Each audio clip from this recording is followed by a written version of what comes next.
The spirit of Charles Saul Jr. now commands the entity of the city hall, a swirling void of wrath and despair that the people of this town will have to learn to ignore.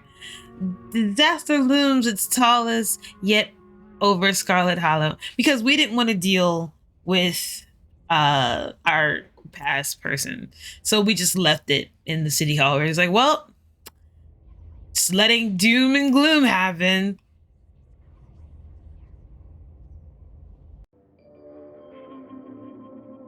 You open your eyes. It's a new day.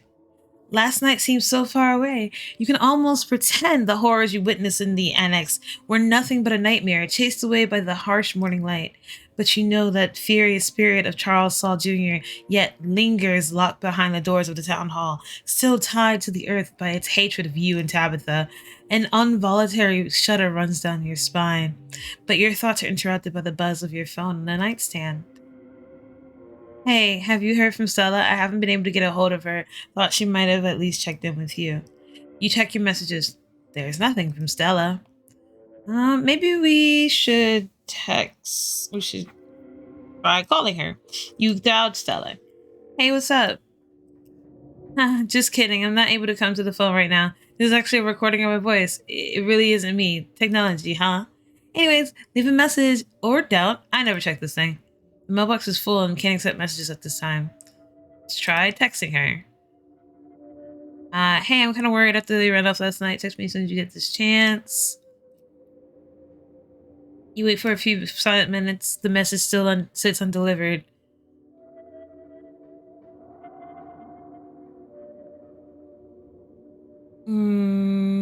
I want to say...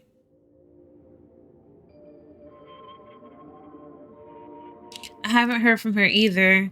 That's not good. I know we haven't exactly gotten along, but we should meet up in town and look for her together. What? I mean, you were fine. Like, I didn't know we hated each other, but all right. Oops. Looks like you have your morning plans in order. First, let's take a shower. You might as well take a shower before starting your day. You know, even if you're going through something, you should still, like, try. Even though the shower is disgusting, we step into the guest bathroom and into the shower. It feels good to wash away the grime of last night haunting, but eventually you'll have to leave this place and confront the rest of the day. In the meantime, you...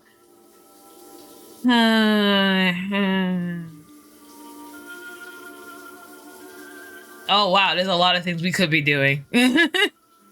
Mystical. Every minute feels like another thread holding this town together starts to unravel. Thoughts of doom consume me. Think of the door in the clinic. You're still drawn to it even now. You'll be back there today. You're sure of it. Think about Oscar and Rosalina and how the specter of Charles Jr. has left them without home or work.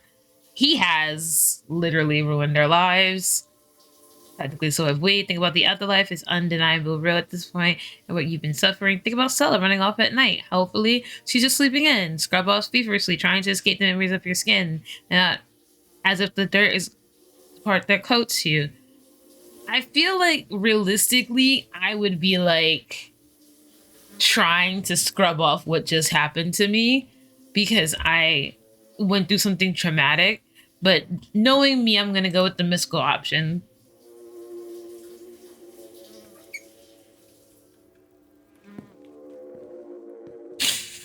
Okay, now let's check the closet. You make your way to a closet. There's no denying it. The doll has moved at some point since your last visit. But your long dead relative's creepy doll isn't the only thing that's different. Someone was in here. And judging by the residue that's left behind, you're pretty sure you know the culprit. That means that he was in your room. But he was there while you were out the previous day. Or did he enter while you slept unawares just a few feet away? Weird. Wayne was in my room. Something to mull over for the rest of the day. Maybe we can visit the possums. You open the drawers. The two possums are staring at you. They both have bread now. That's nice. Maybe I'll wave at them. You wave at them and they continue to stare at you blankly in response. Close the drawers. Close the drawers. They're no home now and there's nothing you can do to change that. Time to face Tabitha, who looks typical. You find her in the kitchen, her shoulders hunched in a tight ball of anxiety. They're striking. This week of all weeks, as if I didn't have enough on my plate already. Your cousin's posture is unsurprisingly more tentative than usual. It's possible the strike is even worse than she thought it would be. It probably won't be for long before she bolts out of here. Does that mean, does it even matter how the strike plays out? Any resolution would merely treat the symptoms of the disease rotting the heart of Scarlet Hollow. The water probably was cold. I mean, this place is old and like basically dead and it should be demolished, but whatever. For things to stand any chance of getting better, there's something deeper you still have to fully uncover. Maybe we have to talk about. Well, let's talk about the strike.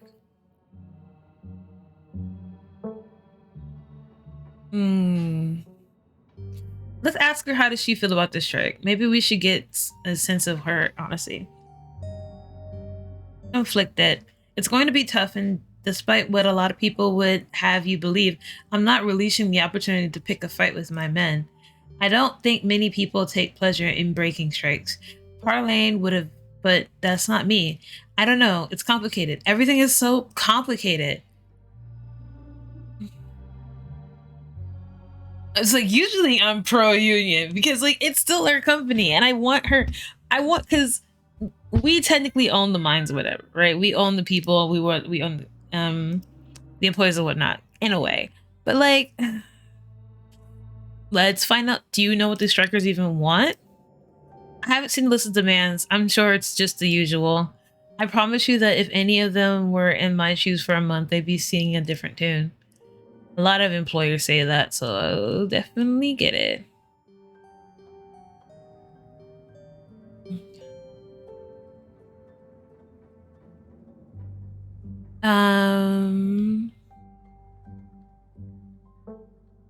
Just because I want them right, if that's the right thing to do. Probably should see this coming. I'm usually pro-union, but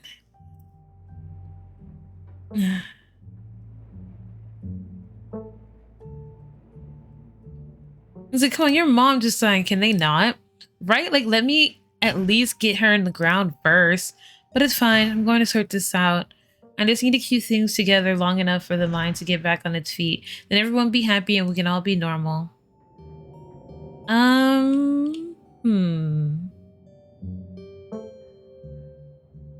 I can't believe the gall of the people after everything you've done for the town. Some people just never understand the burdens of leadership. I can't fully say that because I understand that mine work is very tough.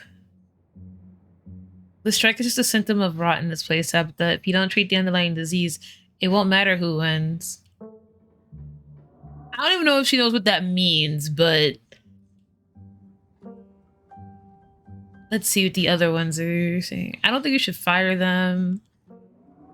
I do think she's in a tough spot. I don't want to say that to make it seem like I don't care, you know? Let's go with the first one. I want to see what she responds with that. Okay, yes, I know that we just saw a literal ghost last night, but this is important, Nebby. This isn't just about me. This town relies on mines. Look, it's not doing well. I wish I could pay people more, and I wish I could give them more time off. I just need some more time to pull things out of the fire. I don't want to be the bad guy here. You get that, right? I do. I definitely... Like, I get that. So that's what I just are hearing. They predicted the strike. Those doughy things we saw in the library yesterday? Look, I get it. There's weird stuff happening right now, but let's not muddy something as mundane as a strike with the supernatural. Those are two different things. I'm gonna just return and be like, if the mine gets you in trouble, you should just sell it. Sell the estate. Get out while you still can. Honestly, yes. You need to get out. Like, just drop everything. I'm not giving up like that. This is the Scarlet mine. I'm not just gonna let going to cash out on our family's legacies. I'm bringing the mine back to life one way or another. Hey, I mean, if she feels that we can save this, great. But if any other than that, I don't understand. I would have just sold it and be like, cut my old losses. I don't. Goodbye, everyone. I don't care. This is too much for me. I guess we'll ask her if she heard from Stella, but probably not. Have you heard from Stella? I can't get a hold from her. No, but that's not exactly newsworthy. I'm sure she's just processing what happened last night. We weren't the only ones who were traumatized. Want to talk about what happened last night? I'm gonna ask her, do you regret leaving Charlie down there? Not at all. And I don't care if Grandma Eddie killed him. The past is the past and neither of us had anything to do with it. Honestly, yes. We can always build a new town hall. We can never get back lost years. That's the thing. For those who do not remember, so our grandpa, I believe, was killed and by our grandmama or whatever. But like, he was also a terrible person. And it's like he wants us to give him our lives so that he can be resurrected and just like, you know, continue life. I don't know, something about us having to give up ourselves. And we were like, no, that has nothing to do with us. Why do we have to do that for you? And so he was just like, oh, I'm going to continue to haunt this town hall forever. And we're like, great, do that. Because everything that happened has nothing to do with us. Whatever bad blood or bad history that happened years ago with our family, tough. Okay, not everybody's family has, you know, clean hands. And not everybody did wonderful things. Why do we have to give up our life for the sake of just like figuring everything out? That's ridiculous. I have to give up we have to give up he was basically asking one of us to give up our lives for this. And it's like, why do we have to give up our life because of something that happened to Ya and the decision Ya made? Okay, you were killed. Your life ended. Tough pinkies. Anyway. I'm gonna just say you should probably get going, right? Yeah. I've done it long enough. Stay safe. No more hijinks. But let me know if you get into trouble, okay? Tabitha slips past you, her heavy boots thudding down the hall as she marches away to face her employees, trying to figure out the rest of your day. How about we have a quick PB&J? If Stella's in MIA, then who knows when you'll get a chance to eat. And that's that. I've showered, I've ate, so now I should be ready to face whatever is coming at me. The sun shines down a thin layer of clouds, illuminating in a path of watery gray lights. Glimpses of pale figures dot your preference. You haven't seen ditchlings in the middle of the day before. They're getting bolder. To your surprise, you find a familiar face marking its way path towards you. Hey, Avery. Hey, I was just coming up to see you. Hope you were able to get some sleep after everything that happened last night. I was up most of the night, totally wired on adrenaline. They're right there and right there. Even if I'd been able to chill out a bit, knowing that thing was right down the street, yeah, not super conductive to a good night's sleep. I want to ask, does the library look different? Like, can you see the haunting from outside? It's boarded up, but I can't say I've gotten close enough to see anything of yet. We can always check it out together. Though maybe we better not tempt it. The ghost seemed pretty desperate to eat your soul last night. And I don't even know if I mean the metaphorically or literally. Hopefully some splash dash plywood is all it takes to contain that thing. I didn't like the thought of spilling out on Main Street if it smells a drop of scarlet blood nearby. Oh my god, this thing it always gives you so many options. I'm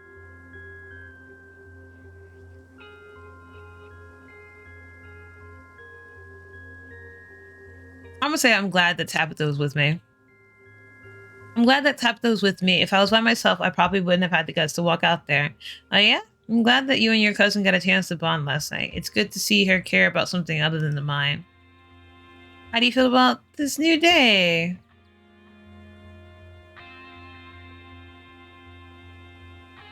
I get to flirt with Avery. Oh my god. What? Death is happening to our town. I could be getting haunted, but I have a chance to make, a relationship happen. Why am I like this? Destruction and doom could be happening, and I'm still trying to bag a relationship. My God.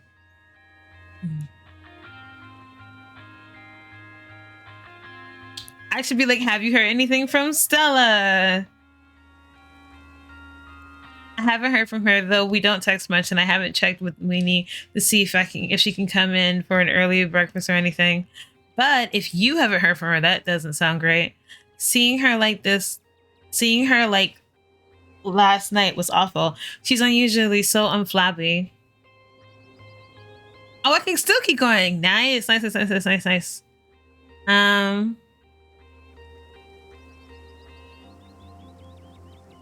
do you feel that it's a new day? Possession is the sort of thing that can leave a mark on a person's soul. Thanks for asking about the state of my soul. I appreciate that. I'd be lying if I said it didn't have an impact. It kind of felt bruised all over, physically and spiritually. But hey, that's part of life, right? Nobody makes it to the end completely unscathed. And I'm kind of thrilled that my new emotional baggage comes from a ghost instead of some boring normal drama. Now I can flirt. You were coming to see me? That's sweet. What can I say? I'm someone who knows what they want. I would have walked up here to the crack of dawn, but I figured I'd let you sleep at the least a little longer. Tough. Not too much longer. I had to make sure you didn't go running off the trouble. Not without me. Ah! I'm sorry. I'm focused. Hold on. I'm focused. There's ditchlings everywhere now, even in the daytime. They're like literally one behind you. Avery turns to survey the tree line. I noticed a few on my way up. They're kind of funny, now that I get a good look at them with their scrunched up little Sharpay faces. So, should I be worried about these things? I know they're like a bad omen or something, but like, are they dangerous? They're not going to eat me if I make a wrong turn, right? You only need to be fearful of what they foretold. They're pretty much just there to be like, something bad's gonna happen. Okay, cool. And ominous, as long as being eaten alive isn't on the table. Unless they're foretelling a zombie invasion or something with werewolves, in which case, I guess I'm still stuck with being eaten alive. I don't want to be alone, honestly. After everything that happened, I would rather never be alone ever again. Kanika and I are meeting up to look for Stella. You want to come? Absolutely. I told Winnie I'm be coming in late, so I've got time. I don't know how much time, though. From what I saw this morning, the diner is hopping. It's absolutely packed with miners. They must be using it as a home base for the strike. Oh, and by the way, there's a strike going on. I'm sure you already know that, though. Have to imagine Tabitha would have told you this morning. Let's start down the path to town. You and Avery start back down the path.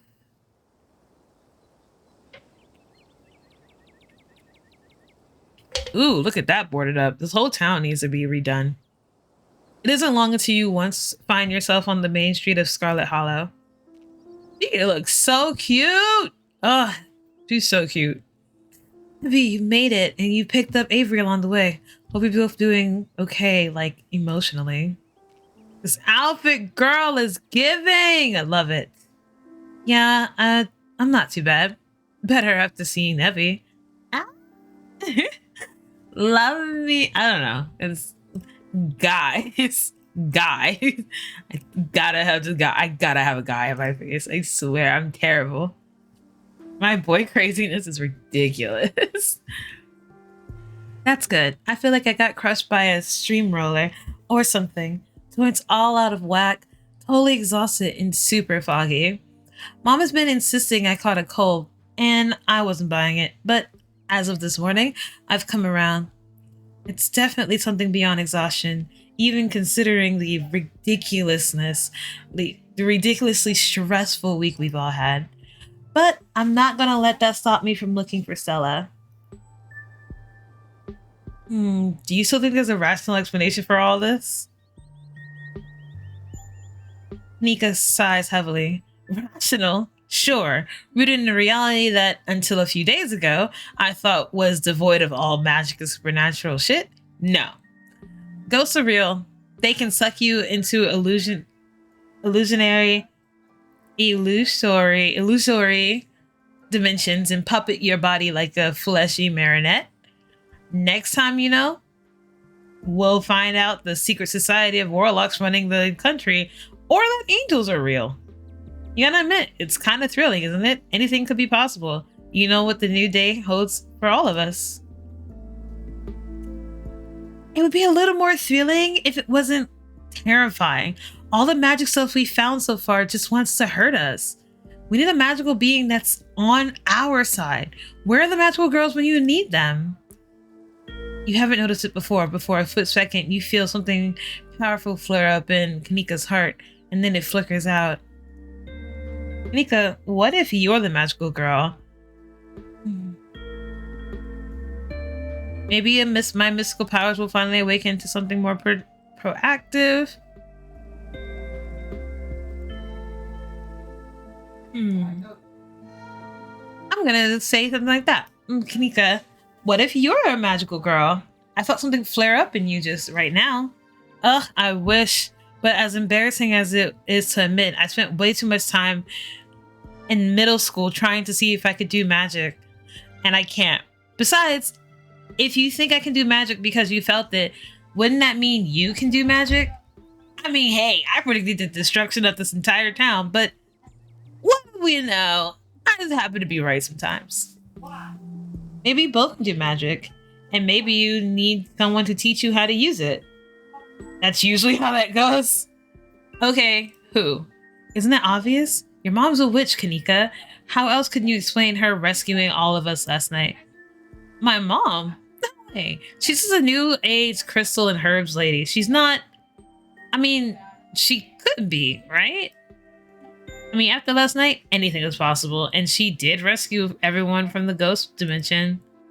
If my mom is magic, it would mean my whole life has been a lie. I need to take a page out of Stella's book and just block this shit out. I need to be focused. I can't have all these existential crises. I'm gonna ask about the store. Is someone manning the store while we go out to look for Stella? Mom and Miles can deal with another day while we go looking for Stella. This is important. Not that the store isn't, but it's something happened to her and I was spending my time minding the register. I don't think I can live with that. She also doesn't like my cousin, if you don't remember, but she doesn't like my cousin at all. Who I'm trying to get along with because, you know, family. I was kind of surprised you reached out to me after all the issues between you and Tabitha. I care more about finding Stella than I do about the ongoing feud between me and your cousin. And I'm not going to go there alone because the last thing I want to do is go missing while looking for someone who went missing. We do everything in groups from now on. Agreed. People shouldn't be judged by their families anyway. Whatever people may think of your cousin is nothing to do with you.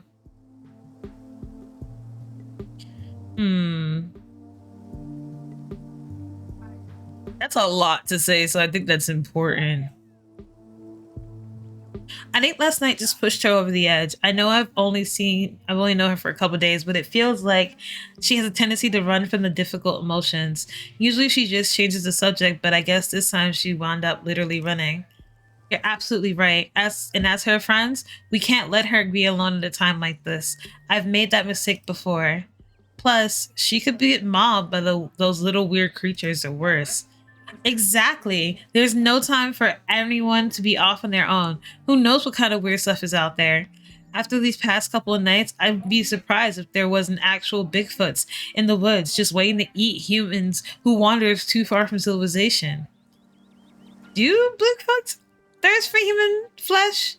Is there some kind of common knowledge I wasn't keyed in on? I wouldn't be surprised. It's all I'm saying. Okay. Let's get started. I don't want to waste another minute. Where to first? Okay. If we're looking for Stella, maybe she'll be at home. So when I'm dealing with depression or stuff like that, I tend to stay in my bunker and hide away from people because I feel safer in the place that I control in a way. Good place to start. Maybe she just slept in. That's what I'm hoping. I would have gone already, but I was kind of nervous about doing anything by myself today, just in case I ran into yet another horror from beyond the veil of whatever.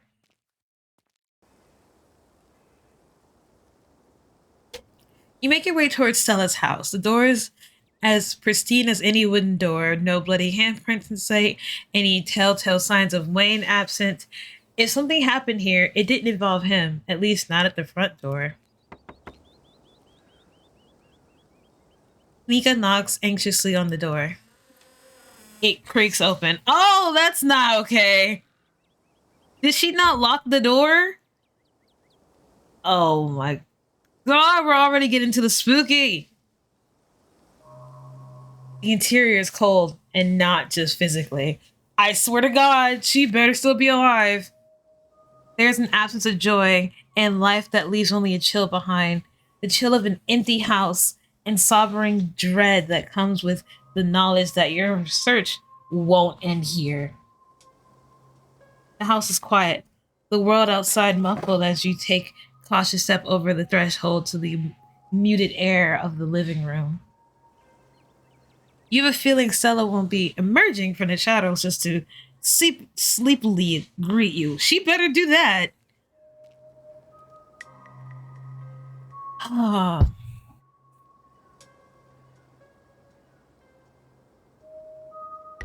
I'm gonna say I don't sense any supernatural here, but I don't like the look of this. Might as well invite ourselves in, right? You know what? We'll just go in. I mean, what are cops gonna do? Believe that we saw all these crazy situations and then be like, yeah, sure. Let's check the premises. Yeah, we should go in. Cool. I'll be brave and go first.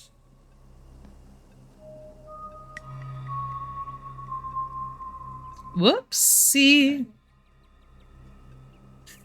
Avery casually steps over the threshold into Stella's house. Oh, where her dog used to be, and a picture of her family. Aside from the corner of the room dedicated to Gretchen, Stella's house almost feels like a museum.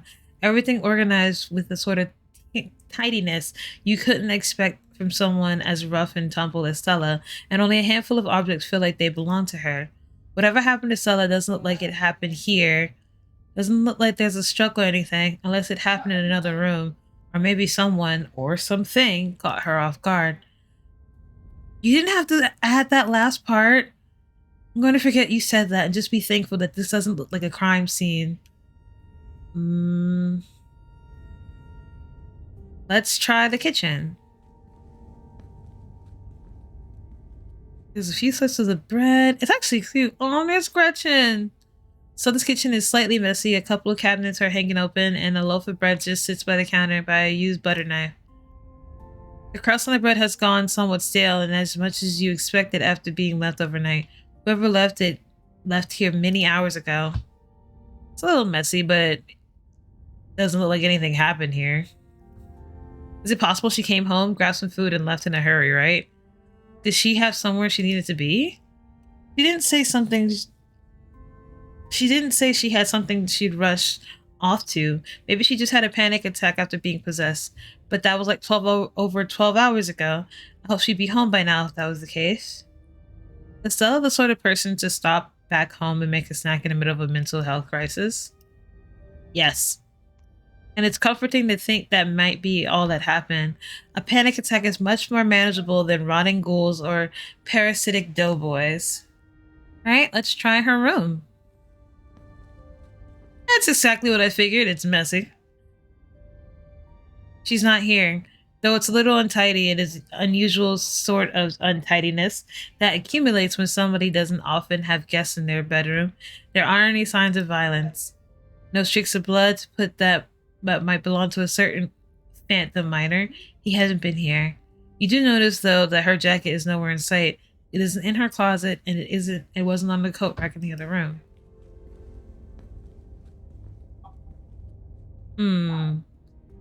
Stella's jacket is gone. The Letterman one. It wasn't on the rack in the other room. It's not in here, and she doesn't have it yesterday. Okay, I'm sold. Between this and the kitchen, she must have come home last night. But it seems like she wasn't the one who decided to leave. No sugar or anything. Maybe she left evidence on her computer? Is that we already broke into her house, right? For all we know, there can be some sort of clue on there, like a note to like detailing exactly where she is. We didn't break into her house. The door was left wide open. Hmm.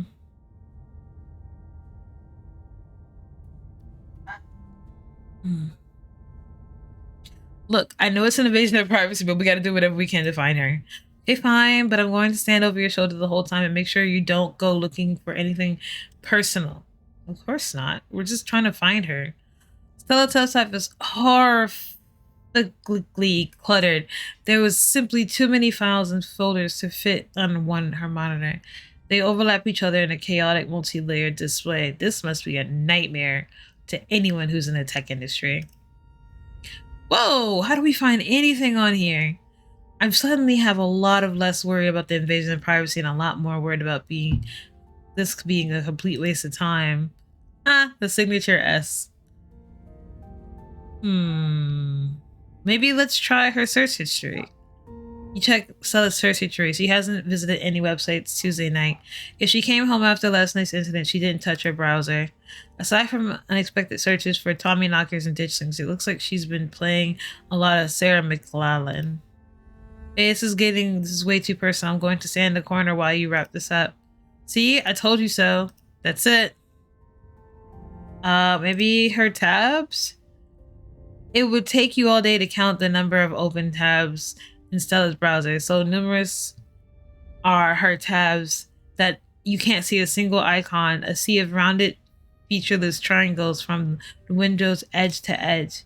Our most recently opened tab is a post on Uncle Carl's Bigfoot Farm, a forum for cryptozoology enthusiasts. The post has questions entitled "Something Big is Happening in Scralet Hollow." Hey everyone, was out chasing a skunk ape sighting the other day, and I found these weird little guys. My friend's mom's saying there's something called ditch slings, but I've never heard of them before. Anyone else have any good leads? Camera isn't shaky enough. This is totally staged. Clear footage in some sort of cryptic nobody has heard of except for your friend's mom. The only thing I'm seeing when I'm Google ditch sling is some city in England. Thought you were legit. Guys, since when did high quality footage count as anything other than actual evidence? Those things are terrifying. Since every low budget horror movie started during guerrilla marketing, I smell that ARG. I'm serious. I've gotten a ton of extra footage. Like, look at this nest. They've been doing something to the animals in the town, and they're apparently some sort of bad omen, like Mothman. Okay, I'm listening. I love me a Mothman. I believe you. Oh, lucky you're failing right into her lap. I don't trust you YouTubers. They're entertainers, not scientists. The threat continues to the next day. Okay, so one, this isn't an RAG. I would never. And two, you're not going to believe this, but we went into an abandoned mine last night and investigated things. I'm pretty sure we found some Tommy knockers. Listen to this knocking. We managed to catch on tape. Just because you put the word real into your filming doesn't make them real. Two supernatural events on back-to-back nights. This is so fake. I can't believe I bought into the River Runner hype. You're so full of it. YouTubers are always going to sell out to big indie horror. This is kidnapped by aliens all over again. Also, LOL, dodgy white things and now loud popping noises. This is definitely an ARG. Did you sell out into Pillsbury? Stop cyberbullying her or I'm going to call the mods. Locking this thread and giving everyone a 7-day ban. No cyberbullying and no self-promo. The thread ends. Ouch. Okay, I think we've seen enough. She was trying to get help and like, of course the internet does what the internet does and doesn't believe her. Ugh.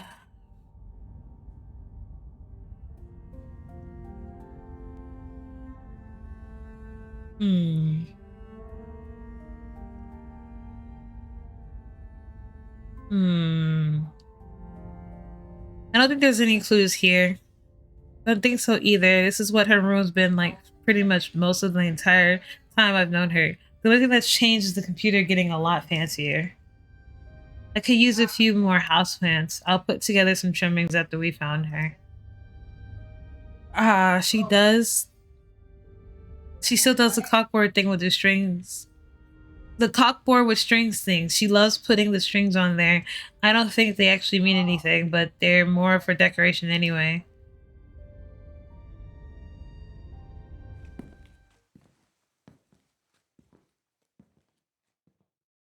Okay, so she's not home. So where would she be? Okay, so she probably came home last night, but she's not here now. We don't have any idea where she might have gone. I thought I was overreacting this morning. I hope she would just be sleeping in. I can't believe she's actually missing. We'll find her. Where to next?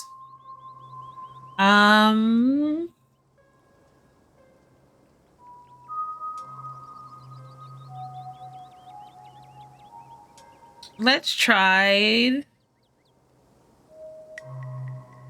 where would I go randomly? Well, why would the church be an option? Let's go to the church. The church? Why? I see what you're thinking. Stella was confronted with evidence of the afterlife, so she might be trying to get into that religious stuff. It's worth checking out. I'm like, that's my thought process. It's like, what if she saw so many weird things that she was just like, gotta talk to Jesus, because this is not for me anymore. I think we're barking up the wrong tree, but I guess you're right. There's no point in not being thorough. I wouldn't mind stocking up on some holy water while we're there. Seems like a good idea to cover all of our bases at this point. I don't think Baptists do the holy water thing, but I'm pretty sure Pastor Daniel, the one I don't trust, would pretend to bless some water if it meant keeping us around a little longer. That's good enough for me. Let's not linger, though. I don't want him thinking we're possible converts. Plus, I've never seen a church.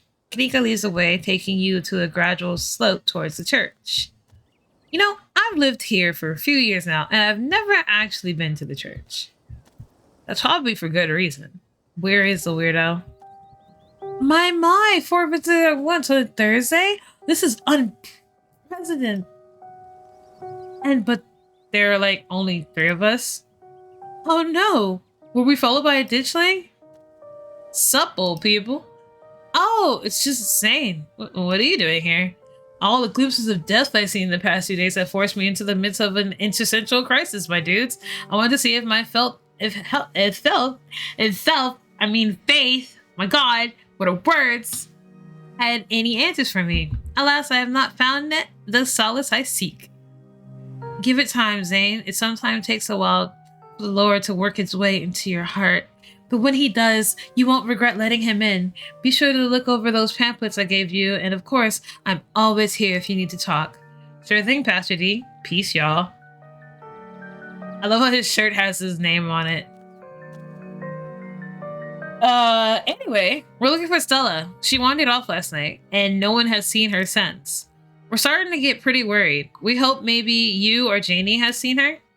I can't speak for Janie, but I'm afraid I've seen neither hide nor hair of Stella.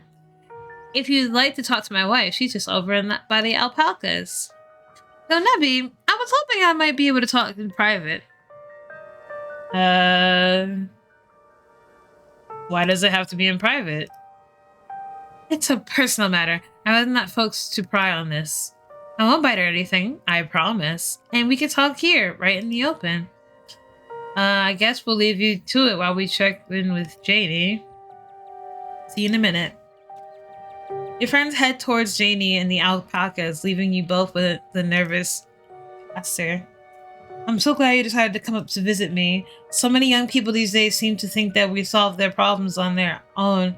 Meanwhile, God is right there, ready to help them. If only you'd let him into your heart. The pastor's eyes dart back towards the alpacas. Oh good, they're gone. You're new in town. What kind of impression did I make on you? Am I creepy? It's like when I see you, this ominous little piano starts playing. Oh my God. I think your problem is that you keep telling people what to do instead of actually treating them like human beings.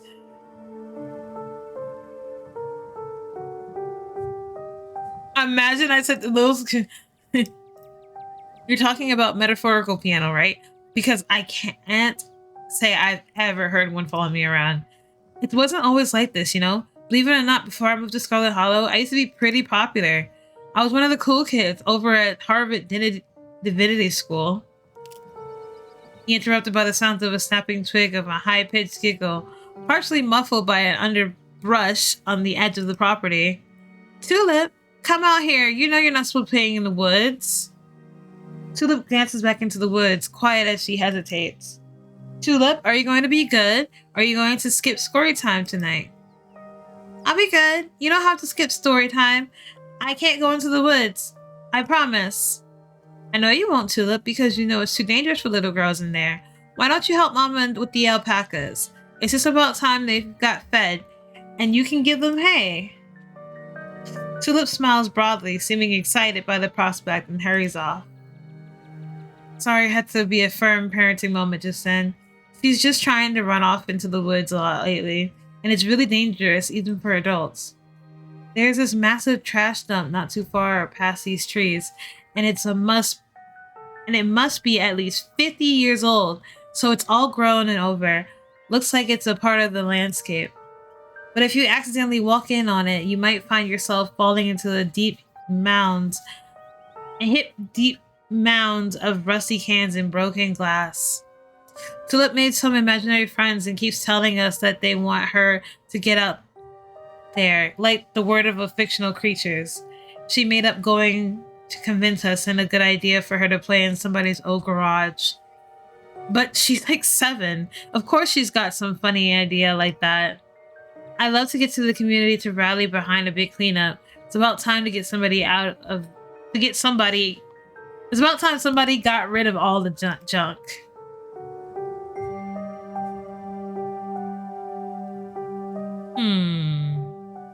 What were you saying about imaginary friends? Oh, she's just been talking to these friends of hers lately. Little stories and creatures that live in a church.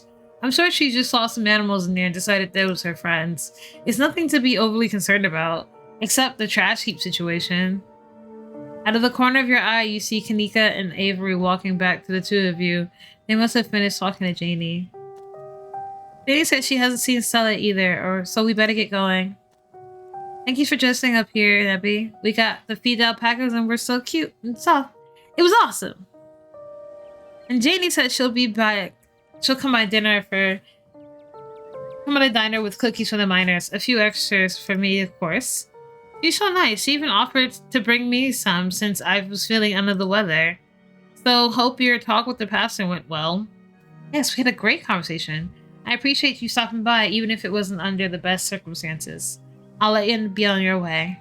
And I hope Stella turns up soon. I'll put in some good prayers from the big band for her. Alright, thanks. See ya.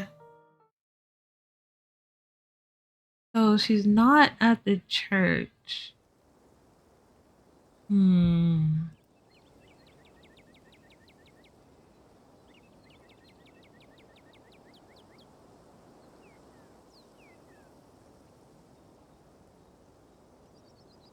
Tulips apparently has some weird imaginary friends. We might want to check it out later this week.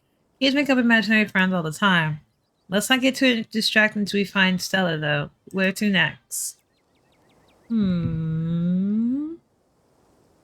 What about the diner?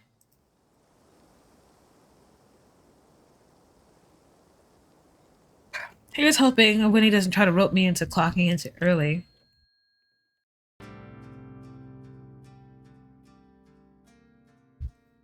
The diner's busier than you've ever seen it. The small booth's packed with miners. What's going on? There's a strike upon the mines. They made the diner their base of operations. Huh? Good for them. It's about time something like this happened. I mean, it affects my family, but sure. When you asked for the morning off, I didn't think you'd be showing up with your friends. Sorry, Aunt Minnie. Stella's gone missing, and I've been helping these two track her down. You haven't seen her, have you? Don't apologize. And I can't say I have. I've been a little preoccupied. This is great for business. These fellas can make as much free coffee as they can drink if they can keep piling in like this. Do you need help? No, Sal. I can handle this. One of your friends has gone missing. That's more important than a busy shift. The miners didn't even notice you enter the diner, and instead of speaking in hushed voices, argue with each other loudly enough for you to overhear. I guess that shifts schedules are pretty brutal, and I like more vacation days. I love to be able to see my family around the holidays, and better health benefits would be amazing. But what if she decides to fire all of us? You're only a year or two into work.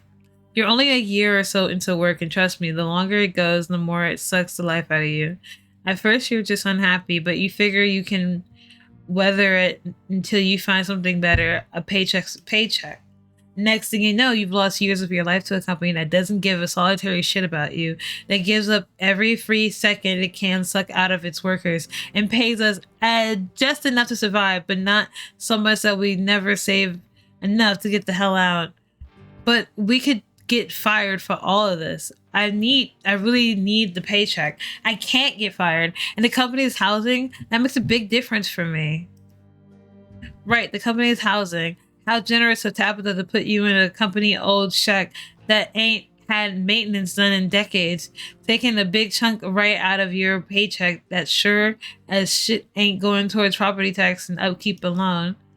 The company housing that means almost nobody in this whole town owns this place they live. We have numbers on our side, Harrison. After what happened up there the other night, damn near everyone is joining the picket line. She can't afford to lose us all. We have the power here, so long as we are united. Hmm. Have any of you seen Stella? I know you're all picketing and fight for your rights and whatnot, but have anyone seen the girl who's here before? The miners turned towards the doorway, all eyes glaring at you in unison. The YouTuber? No, we ain't seen her. And as you can see, we got a lot going on today. We appreciate if you didn't butt in. Well, I hope she's okay. Should I bother? Yeah, okay, it's not my life. So about the strike, we all know you've related to the kid. World travels fast, and I'll be damned if we talk business in front of you. Honestly, though.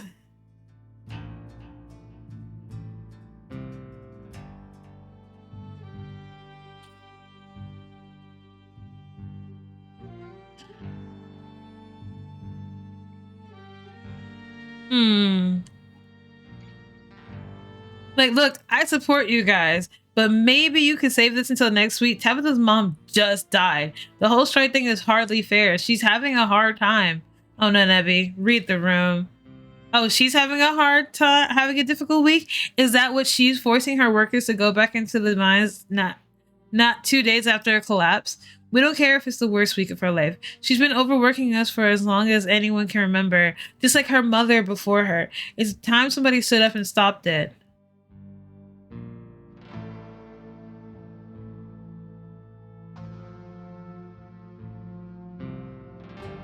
It's like, what do you want to do, Harrison? I don't know. This ain't your business. And those small sort of questions are exactly what someone trying to break a strike would be asking. Come on now, I don't think Nebby's trying to break her strike. And how would you know? The person's a stranger and a Scarlet. Hold your horses there, Zach. I don't care if you stand for a good cause. I don't even care how much bacon and eggs you've bought. If you start a fight in my establishment, you're out. Let's handle this like civil adults.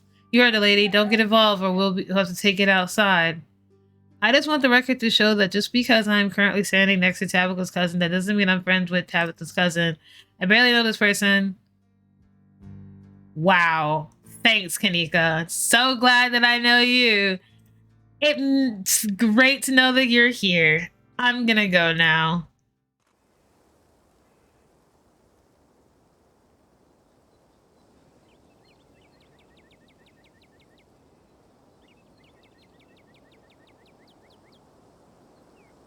Now I want to go check the mine. And I hope things happen to you.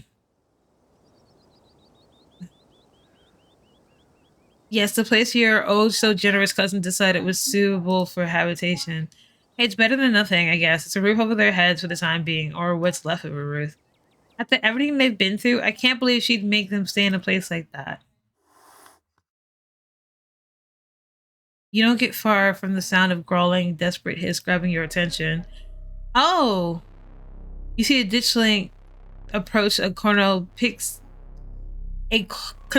pixel in the alley. He must have slipped out from the library when everyone was sleeping last night.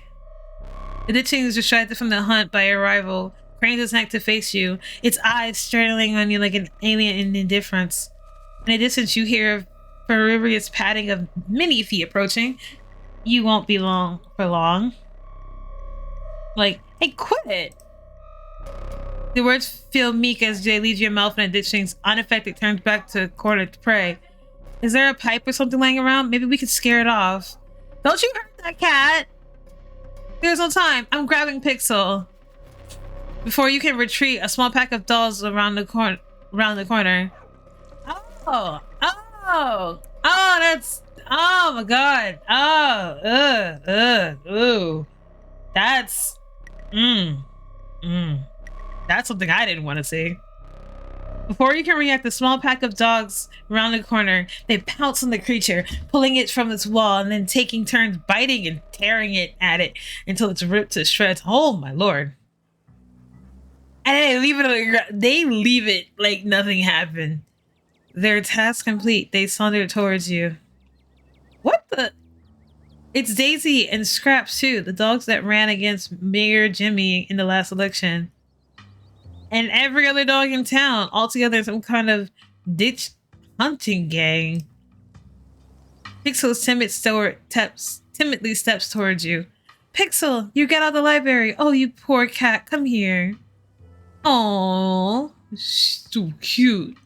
Pixel cautiously walks towards your group before clambering into your arms. He has a comfortable heave to him. See how it is. Everyone likes Nebbies, even the cats.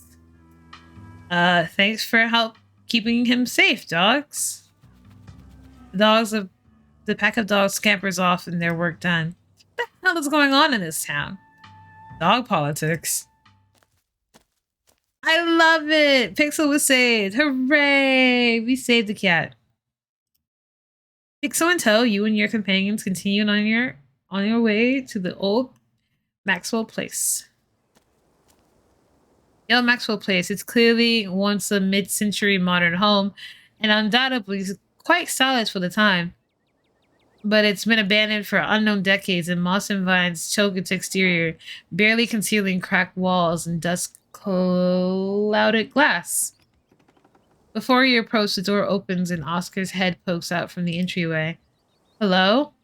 Oh, sorry if I startled y'all. The walls here are worn down and I could hear you coming from a block away. Morning, Oscar. Just thought we'd stop the guy to check in. Thank goodness.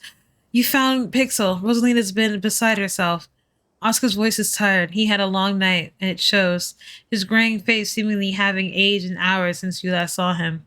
Please come in. Pixel! And now he's in a great place, because now he's back in his home. I'm happy I got to deliver a kitty. Rosalina rushes forward, taking Pixel gently from your arms. Hey, Rosalina. Hey, Alexis. Look who we found on the way here. I was worried. I thought the ghost might have done something to him. Alexis is helping us put her room together. We don't plan on staying here long, but the girls seem to be having fun. But thank goodness, even after all we've been through. Yeah, this is kind of cool. There's like this weird intercom thing and a jacuzzi. Maybe you guys could fix up the place. It doesn't seem that run down. It is a lot cooler than I thought it would be, and I've already met a ghost, so if it turns to be haunted, that's no big deal. Hi, Lion. There's not much to be hyped about this game, but I be good. I hope you were good. We're just playing a horror visual novel. There's so much to say. Oh my god.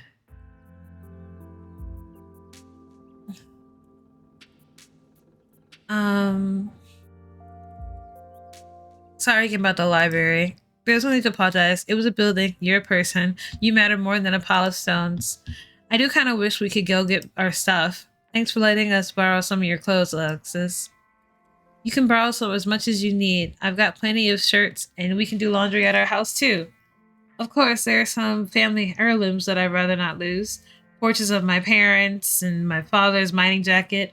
I don't like the thought of their last living memories being forgotten in there.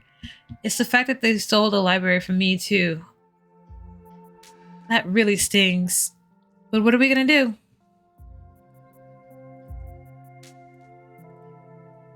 What's gonna happen to your career now that the library is closed? That's a good question. I was all up wondering the same thing. If things stay the way they are, it's essentially like the library burned down. The books are inaccessible, the building is unsalvageable. In a scenario, the county would have to put up money to build a new archive, or would have to move someplace where I could work in an existing library, and Scralet Hollow would lose a viable public service. Not scared. Oh man, that sucks. Move? So you and Rosalina would leave? But we're not doing that, right, Dad? We're staying here. Is there any way you can just, start over and rebuild the collection? I'm sure folks from around the town would pitch in. It'd be a lot of work, but it's possible. It's a possibility. Still, maybe it won't even have to come to that.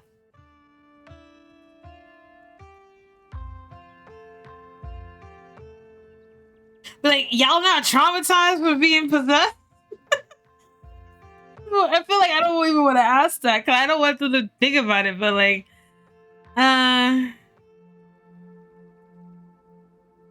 have any of you seen Stella? We haven't been able to find her since everyone left the library last night. She hasn't gotten in touch with any of you.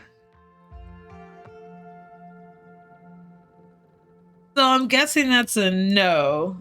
You'll be right. I haven't seen her since she ran off last night. I should have known that ghost was too much. Stella was practically banging down your door trying to get evidence of ghosts. I don't think you're going to be able to stop her. I'm like having second thoughts about Kanika. She's just like about for herself, and I don't like that. There's no way you could have known she would have reacted when she found out. I don't even think she knows how she'd react. And besides, you don't even know how bad it's gonna get. You can't blame yourselves for everything, man. I know you probably feel like this is your responsibility and you make sure everyone around you is okay, but sometimes you can't. You gotta be possible. You're only one guy. That's just what Rosalina was always saying. I suppose I do apologize more than I should. You really do. Now I'm really starting to worry. It sounds like no one in town has seen her. Doesn't mean something bad. But it doesn't exactly mean like it's all sunshine and roses either. I'm sure she'll be okay, but you should probably get back to looking for her soon. I mean, I don't want to know if they'll be here long term, but now I can act if they're traumatized. I don't know, the past 2 days have been really weird, but I figure if we survive all that, we can only be better from now on, right? That's a positive look on life. Don't ever act like life is going to get you down and that bad things are going to happen. You'll be fine. We went through it together. I hope that helps. It helped me last night, at least. You two are way stronger than me. My nerves are too frayed. I feel like I'm one more traumatic event away from a heart attack. Same. I think Rosalina's got the right idea. We're out of the ghost dimension. It can't hurt us unless we let it. Or unless we go back to the library. Yeah, none of us are going back there. But it's not that we're gonna come after us out here. Only the memories can impact us now. And memories can hurt you if you don't let them. That's how I feel anyway. Spoken like someone who definitely won't have suppressed trauma about being possessed 5 years from now. I'm gonna remain silent. What's your plan from here? Gonna stay and fix the place up? I don't think fixing this place is even possible. It's a cool vibe, sure, but it's also rotting from the inside out. We don't have a plan of staying here for long. I've run from my problems long enough, one way for another. I'm going to get the library back. I don't care what it takes. I'm not letting that creature get that last. I've been thinking, As far as I'm aware, there's nothing paranormal going on in Scarlet Hollow before very recently. Now here we are, suddenly surrounded by weird little goblin creatures in the woods, while entire buildings are being taken over by supernatural creatures. You think there's an inciting event, right? I do. There's my thoughts too. It's never like the holler before. Something must have happened that kicked off all this magic stuff. I mean, it's obvious, right? This all started happening once Nebby got here. You're not wrong. Exactly. If there's this catalyst for all this, why wouldn't it be lost? Why wouldn't it be a lost Scarlet finally coming home to a Scarlet Hollow? If I may, Nebby, getting into town isn't the only major event that happened recently. Praline died over a week ago, and those creatures in the woods were already reproducing by the time she got to town. Not to mention, I started seeing things in our house before Praline passed. I think I never thought to make a note of exactly when the spirit made itself known. Whatever the cause of this, there must be some way to put this genie back in the bottle. I'm going to do my best to find out if has ever been a similar event and whether there's anything special about Scarlet Hollow that may have explained what's going on. The town's archives are, unfortunately, in the library. I told you putting everything online was important. No one uses paper anymore, Dad. You were right. It'll be my first project if we get the library back.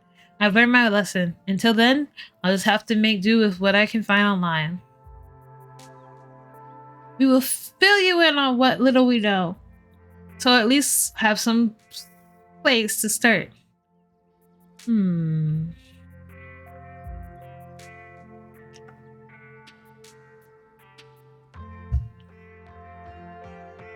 See.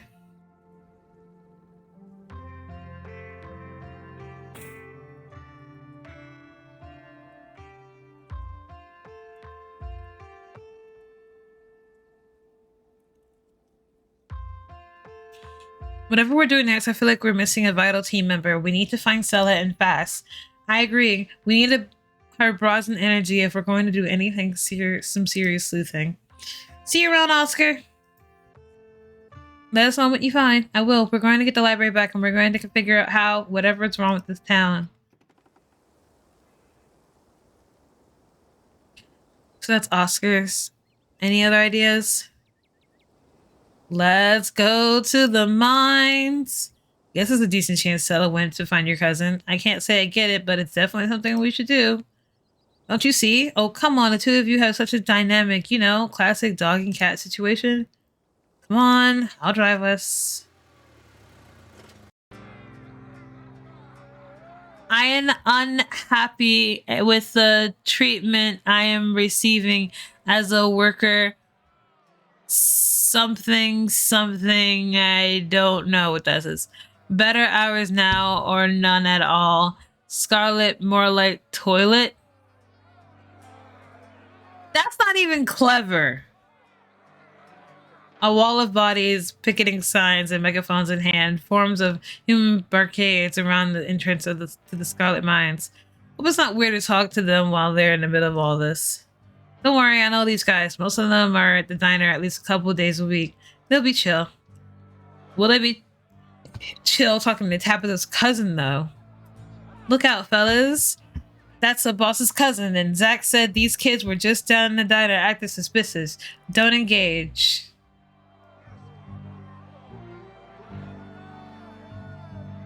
Have any of you seen Stella? She's missing. The miners can collectively ignore you. Look, I know you're well done pick. Look, I know you have a well-deserved bone to pick with Scarlet, but Stella doesn't have anything to do with the strike. Have you seen her or not? The YouTuber? She's the one. Maybe I should hydrate.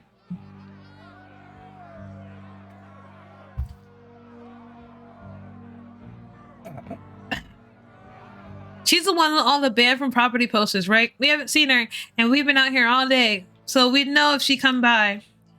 We'll make sure to keep an eye out. Can't say it would be much help, though. We've just been standing around for the foreseeable future.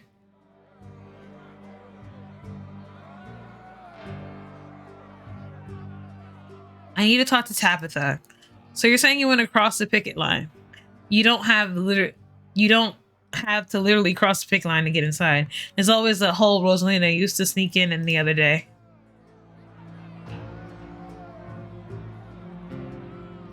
I would just sneak in. I'm not gonna ask anybody to get involved in this. You pulled Anika and Avery to the side to tell them you're planning to sneak in. Guess that'll work, but I don't think that's a good idea for us to follow you in there. That's a good idea. I never exactly been sneaky. Plus, all the miners know me. I stick out like a sore thumb. We'll just wait outside by the van. You make your way to the hole under the fence and sneak into the mine. It's quiet today, empty behind the ruckus in the front gate. The trailer that serves as Tabitha's office looms above you on the hill. Just knock. You walk up to the Tabitha's trailer and knock on the door. You wait for a moment. No response. Oh, for the love of... The door swings open. It's just me, cuzzo. Oh, it's you. Should I go? Yeah, and try not to get yourself noticed.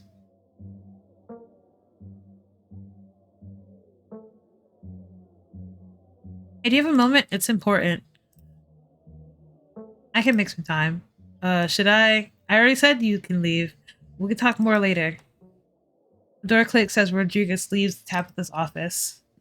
Tabitha heaves a heavy sigh. Please, just forget you saw anything. I can handle this all on my own.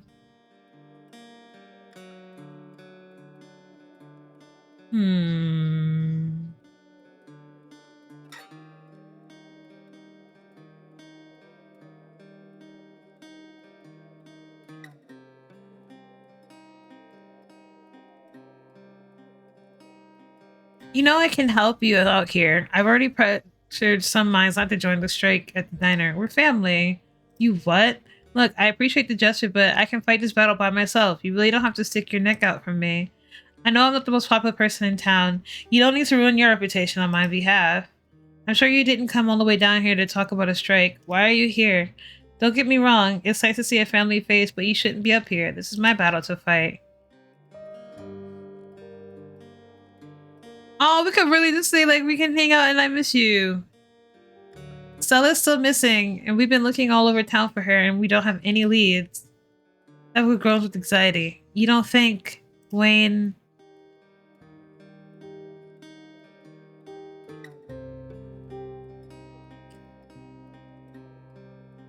There wasn't any evidence he's been in her house or signs of a struggle.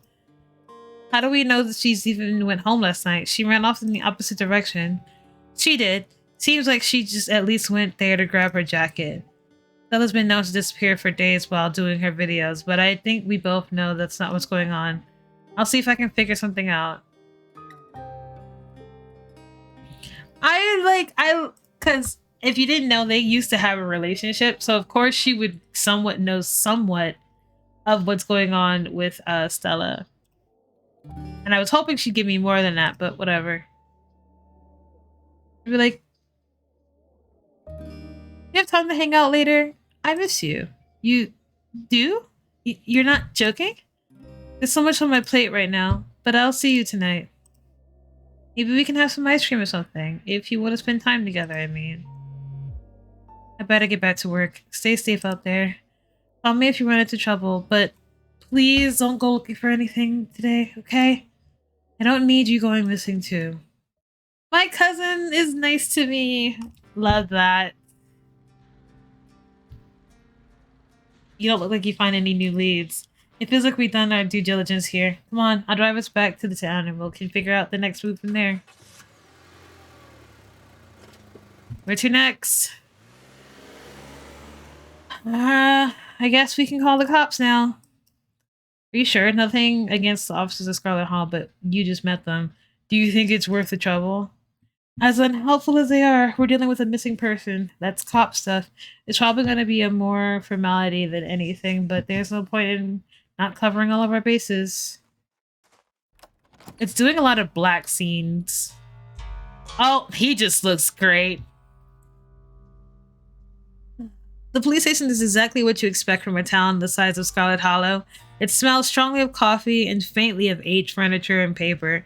and the general tidiness speaks of department. That doesn't get much of anything done. But you're not alone here. You're here to find Bo and Duke standing between you and the office behind the desk. Now listen here, officer. Big Betty was set to win the big blue ribbon. I'm telling you, she was valuable property, not just some vegetable. We worked really hard to get her that big, raised her up from a seed. It's not fair, officer, sir. The Scarlet Hollow police are spread pretty thin at the moment, gentlemen. Any property disputes, you will have to wait. If you need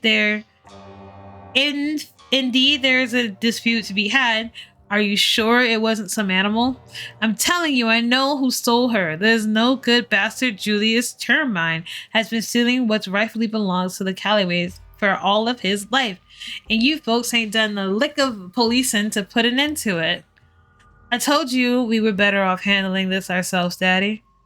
Franklin seems to have turned to you as you enter, though his impenetrable shades make it impossible to judge what he's really looking at.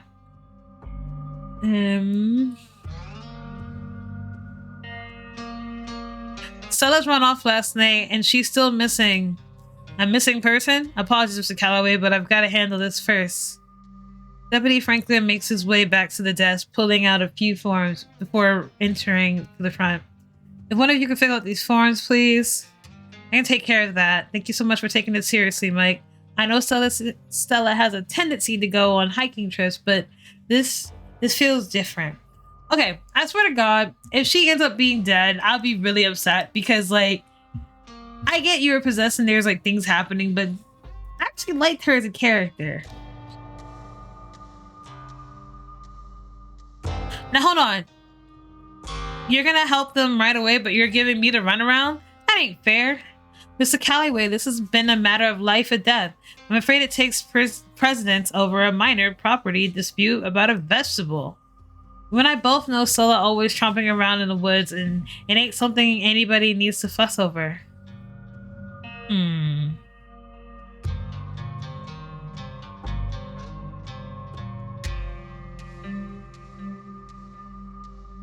Are you sure we can't start looking right now? She shouldn't be off on her own when there are so many ditchlings around. Ditchlings? I called you about those too, but ain't nobody even bothered to come up and look at them. They've been sneaking into our property at night. They've been taking shift guarding the chicken coop. Seems like they're starting creeping around during the days too. We saw them on our way here, plain as day. I seem to recall you folks calling in some strange creatures. We may have gotten a few calls from other folks too. But Hugby and Dirksen don't seem to be concerned. I trust the syrup on this one. Have Hugby and Dirksen seen them? Have you? Those things are everywhere right now. They're the most concerning thing I've seen in this town since I first moved here. It's no use. The boys in blue are being bully-headed as always. Look, we stress this thing as enough as it is. I think the town should have dedicated animal control department. You're welcome to take it up with the mayor. Your dog? Take it up with your friend's cousin. And there's a typo here. And to answer your question, my orders are to man the stations, but I'll be sure to start an investigation as soon as I'm relieved.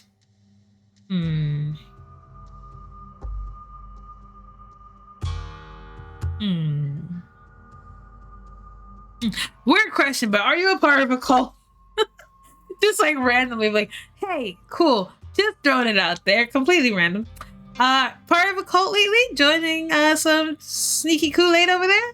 Gotta mix up with some rebel peasants? What's all this about a pumpkin? Julia stole our Big Betty and we came here to report it. For all the good that it's done us, Officer Franklin here won't so much as write down a note that there was a theft for when the real cops get back. Fine, if you want me to take notes, I'll take notes, but there's no way to prove who the vegetable in question belonged to. If there's no documentation, it's your word against his. I'm starting to feel like you're in cahoots with the bastards.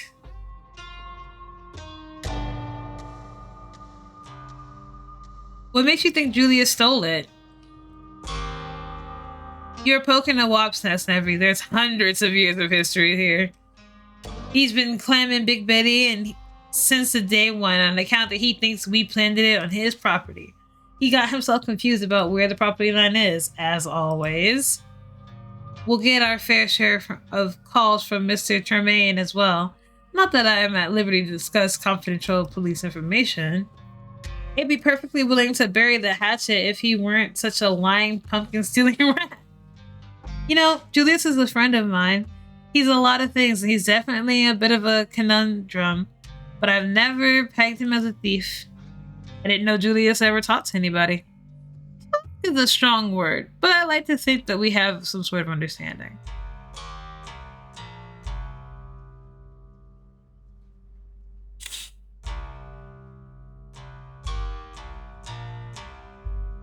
I'm sorry you folks have to deal with this. I appreciate the sympathy. We're used to it, just how things are. But we're just used to it. Don't make it less illegal for him to steal. You know, I haven't heard from him since Tuesday. He's usually in the diner every day.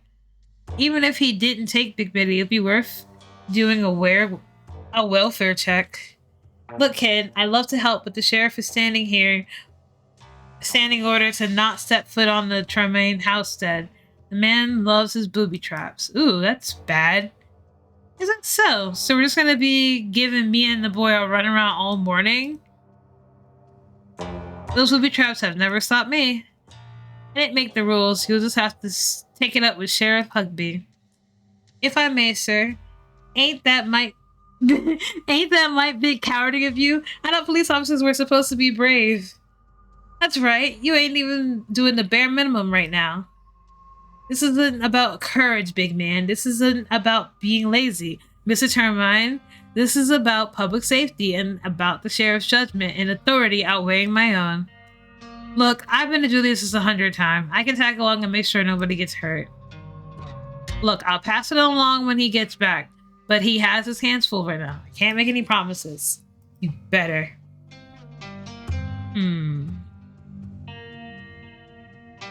Let's just get going. Thank you, ma'am. I'll get this filed up right away. Good luck out there. I hope Miss Richmond is alright and you'll find her soon. This department is biased, I swear. I'd almost say that you're in the leagues with Julius, but that would require at least some amount of competence.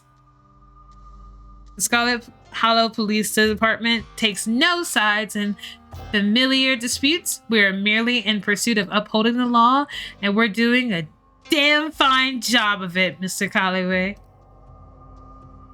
Okay, we'll be on our way. Best to keep your nose clean out there, Nevi. Try to stay out of trouble. Well, at least we found a report. Still, I'm guessing finding Stella was going to be up to us. We'll just have to find out what's been going on with Julius, too. He's been missing from the diner for a few days. It's weird. He usually comes in every single day. Maybe he's preoccupied with ditchlings. I'm just hope he's okay. One problem at a time.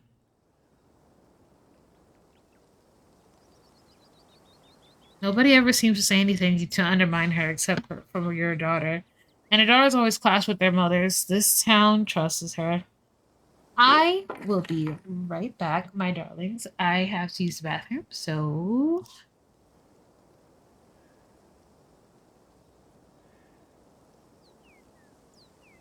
I'll leave that up for there. I'll be right back.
Okay. How do I unpin this? Okay. So let's get back.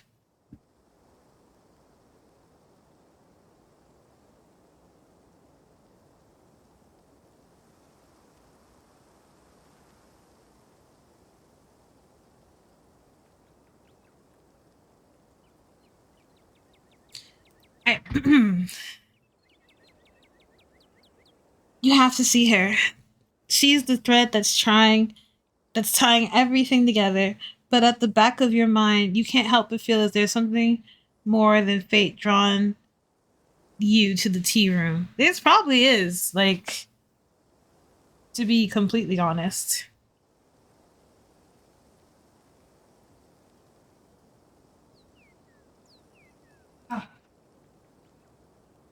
We can try to talk to your mom. Suppose we have tea with her today. My mom wanted to talk to you. She's probably going to give you some rocks and bundles or herbs for protection or something. We can humor her. Do it. I don't trust you anyway.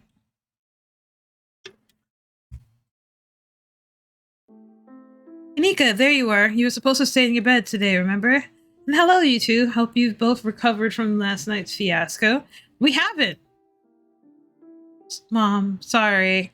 Stella's missing an eye. Stella can take care of herself, unlike you. You need bed rest and lots of fluids. You don't need to be running around town spreading the cold of yours. Go on, get up to the bed. I'll be there in a minute with Marty. I thought you had some kind of important thing to talk to Nebby about. I'm really feeling okay. I want to hear what you have to say to her. I've just been doing tea readings. Haven't those always bored you to tears? Okay, you're right. I'm not feeling well. I should really lie down. Bye, Nebby.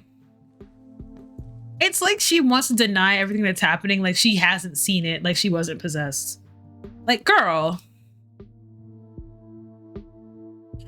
Good thing Kanika has her mom looking out for her. She seems so tired today, and you'll probably be able to find Stella without her. Wait, that isn't right, is it? Something's going on here, but it's hard to put it into words or pin it down into thoughts. I'm sorry to be a bad host, Avery, but I'm hoping Nebby and I could do our reading in private. I'm sure Winnie needs help at the diner. You're right. I totally left her on her own today. Fine by me. I won't mess up your tea vibes. I'm sure those leaves are very particular. Oh, but before I go, I did want to ask, are you a witch? As flattered as I am thinking that I am magical, I'm just an old lady who likes tea and has a few unusual hobbies. Look, I'm just saying, doing stuff like tea readings is pretty witchy as far as I'm concerned. But, I won't push it. So you should know that if you are a witch, you could totally tell us. We'll be cool about it. I'll leave you to your not supernatural private tea leaf reading. We'll catch up tomorrow, Nebby. Bye, Avery. Shall we? Alright, let's go. And now it's so ominous. Please have a seat. I'll bring you a fresh cup. You take a seat at this small table at the edge of the room. It's dark here, and only a silver sunlight able to filter through the heavy curtains, supplemented by the bright flow lights over the plants in the corner. I'm having a Get Out moment right now. A very, that scene in Get Out. I'm having one of those moments. Sybil joins you at the table and places a cup in front of you. It smells light and citrusy with a undercurrent of decaying earth. Oh, delicious! I always love tea that tastes like, grass. It's the same tea you sampled with Avery at the diner on Tuesday. I'll be able to do a reading once you're done. Until then, how about we just chat? Okay, I'm gonna sip my tea. You take this tea, sipping it delicately. This citrus smelling is fleeting, quickly replaced with the earthiness at its core, like you've taken a mouthful of dirt. But after the aftertaste combines, the two flavors are mixed into a smoothing and medical, and you find yourself feeling more comfortable, your muscles relaxing for the first time in days. It's soothing beyond what you expect out of ordinary tea. There must be something magical at work in this blend.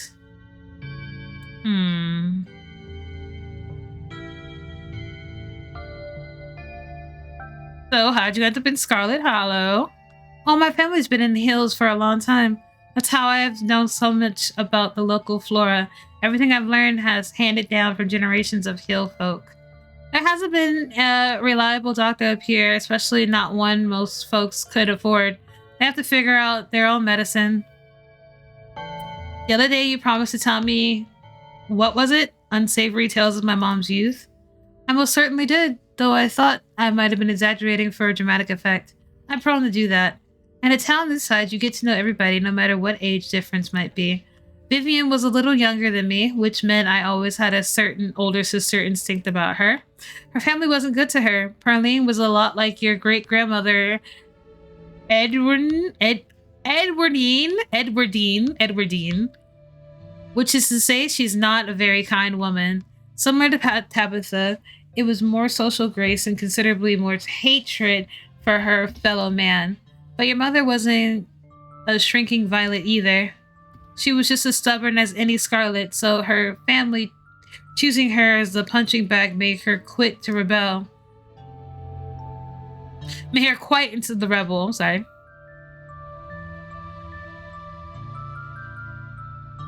Why were Perline and my mom raised by Edwardine? What happened to their mother? Their entry into the world was violent, I'm afraid. Their mother was young, too young to be pregnant, especially with twins. She didn't survive the labor. Aw, what do you know about my grandma? I'm afraid there isn't much I can tell you. I think there were two in that generation. The eldest died when the girls were still children. Edwardine never spoke about them, nor did your mother. I feel like you know a lot about the women in my family, but what about the men? Did they even exist? I suppose they've just been not very noteworthy since Edwardine took over the mines. Her husband died a long time ago, and to be quite honest, I can't even recall his name. Might as well have been Stewart or something, just as forgettable. From what Vivian said, her father was some teenage fling that ended once your grandmother found out she was pregnant. I'm fairly certain it was similar for Vivian, though she was much older, and I believe she was the one who ended it. What with skipping town and all. What happened when my mom found out she was pregnant? She came to me for advice. She was distraught. It was like she had been haunted the death sentence. She's been handed the death sentence. Maybe it was fear from what had happened to her own mother. Maybe it was something else. But she seemed convinced that she was in danger. I can totally understand where she's coming from.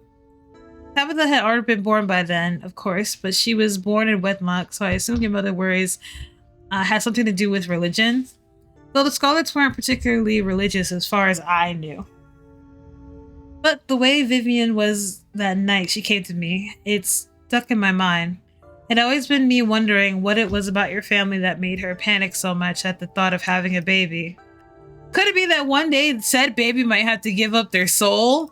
Because that would worry me completely.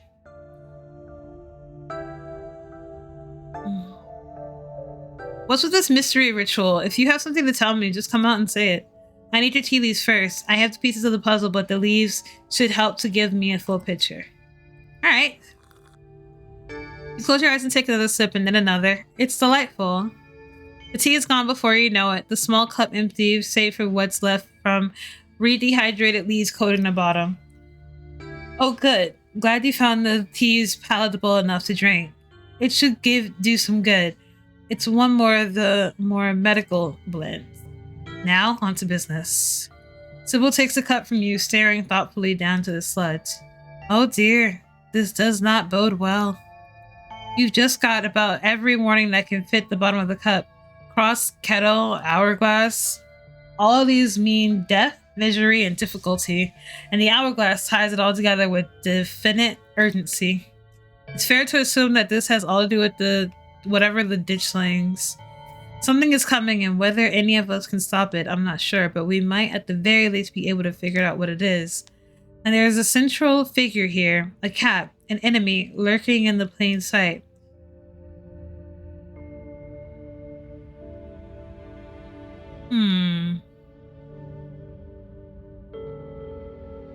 I'd like to see. I'm sure it wouldn't make much sense to most people. It probably looked like just a confusing mess of old leaves, but you're free to look.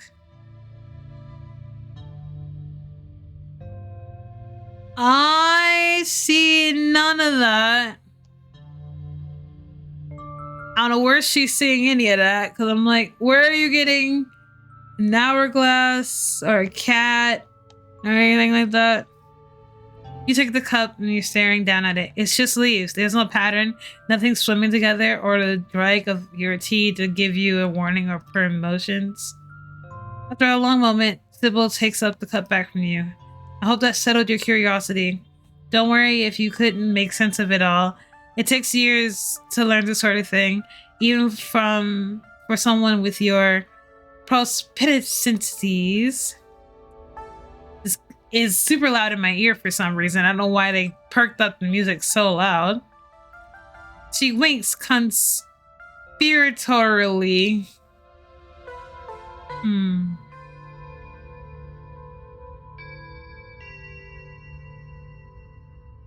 How do I know you're not the cat? This is ridiculous. Sybil is helping you as if she was a cat. Why was she warning you about herself? Pick something else. This isn't you, though, is it? Ignore it and speak your mind. How do I know you're not the cat? I suppose you don't. Though, I think the cat wouldn't exactly warn you about itself. So you can't rule anyone out, even the old woman with the tea obsession. You don't have to figure out an answer right away. It often takes time for that answer to connect the dots. Just be on guard and be vigilant that someone close to you isn't to be trusted. We know the ditchlings that something terrible is coming your way, and it's likely that it's connecting to some hidden enemy. Perhaps we can try to counteract whatever might be planned for you. Judging by what you've told me last night, those stones, carvings, seals, whatever you want to call them, I think it's likely that they have something to do with this. Until the cat reveals itself, it seems like your best course of action is to seek the carvings out, piece together what you can find from your visions, and arm yourself with information. Have you sensed any others around town? Do you think it might be able to help you find others?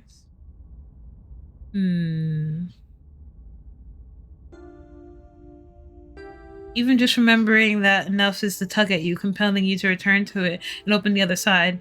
You could find Stella later. Maybe you can even find her there.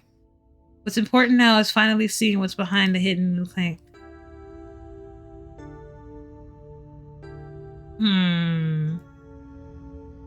I think I felt another in the clinic. That's good. If you can find your way inside and uncover another stone, then that could give you a leg up on your adversary. You just have to be careful to avoid the doctor. Something tells me she won't take too kindly with you sniffing around her clinic. If I recall correctly, there's a hill that will take you directly all the way to the second story, and she never locks any of the doors up there.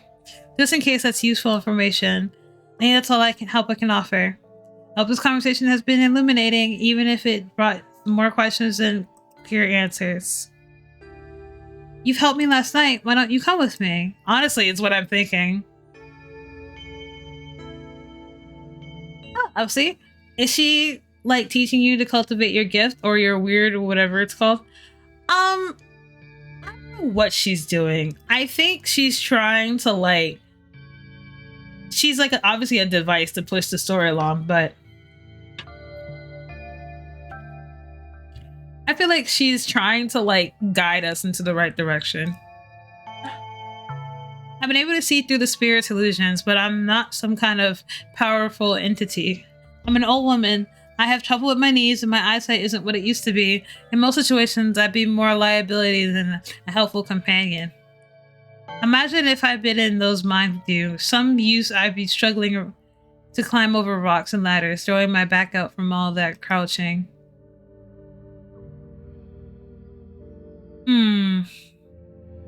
Thanks, I'll let you know if I find anything. Glad to hear it. I hope all goes well, and I wish you luck. Hopefully you don't need it. Thank you again for humoring an old lady and stopping by for a chat. Remember, be careful who you put your trust in. According to your tea, the cat is ready to pounce and merely be ready for what might not be good enough. Okay, so somebody doesn't trust me. Maybe I could talk to Miles. Hey, buddy! I feel like I can say anything and he won't really care. See any weird rocks around town? Yeah, you. He smirks, clearly this is a sick burn and you should feel bested by his wit. Uh, so, Kanika has a cold, huh? That's what she says. She's just trying to get out of work again. Like, I didn't even have anything better to do all week while she sits in her room watching anime. Says the guy with Goku pants.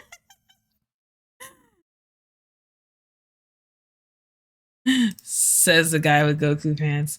Everyone knows Dragon Ball is a good anime. She watches the trashy. Uh huh, sure. Right, son. Ghosts are real. Just like you should know that. Yeah, I know. I've seen tons of ghosts doing stuff on the internet. I'm not 12. Yet you believe that Dragon Ball is the best anime. Like, bro, get over it. Get over it. Is your mom a witch? Let's go check on Kanika. Even though I don't like her, but whatever.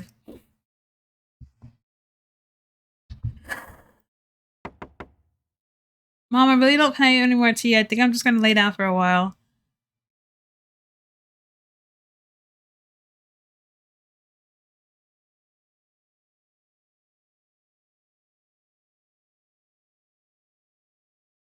Not your mom. Oh, Debbie, what's up? Hmm.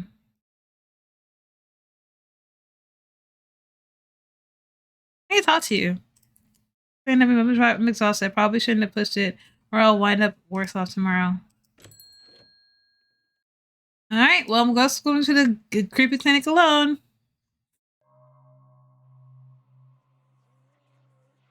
Oh, look! I hear voices in my ear. Voices in my head. They talk to me. And they understand. They talk to me. That is a wrestling reference, and if everyone gets that, that'd be cool. Anyway, like a magnet that has been fixed on your ribcage, gently tugging you forward, guiding you towards whatever emits the compulsive frequency. You see the hill that Sybil was talking about, wrapped around the back of the old hospital like a stone blanket. It should take you directly up to the second floor and unlock doors to the terrace.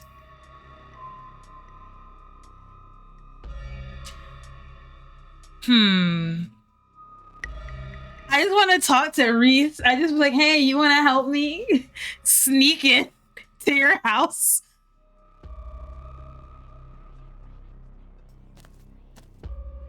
You cautiously approach the house, kneeling on the door at the low basement windows of Reese's room. You knock. There's no one in Reese's room.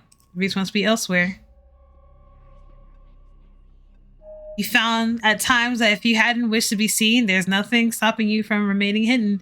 Graveyards, abandoned buildings, or old tunnels. You've been in all sorts of strange and unusual places without incident. And for some reason tonight, Dr. Kelly's clinic feels no different. You haphazardly make your way into the old wooden stairs of the clinic, wrap around porch, take steps into the strange patterns. To an outside observer, you might appear to be drunk, but there's an unconscious method to your unconscious madness. Though even you be hard pressed to describe it. But there's no creak or moan or ancient wood as to make your way down the door. Silence. You push the door open slowly and slip in. Oh, she's right there. You see the doctor at her desk in the same room. She hasn't noticed you. You shut the door quietly, well, silently, watching her closely. You're in the clinic free to explore as you please. Or rather, you're free to explore as you please. You can feel the old sensation, the nagging pull off of whatever it is that wanted you to find it. You're here now and it knows you're here, and you know exactly what it is. Another stone carving, eager to show you its secrets. Oh, what trauma follows me! You've been caught by its gravity, an overwhelming curiosity guiding you around the corner and towards the dark doorway under its stairs. You've been left ajar, and as it's inviting you to enter, turn on the lights. Why? Okay. Hold on. Hold on. Hold on. Hold on. Something told me I was right. I knew it.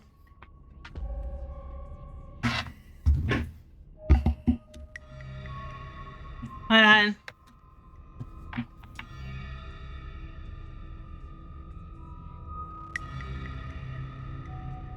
Where is it? There it is. The lights click on. You're in the morgue. Oh, he's alive. Oh, thank God. Nevi, what are you doing in the morgue? That's a flirt? What kind of option?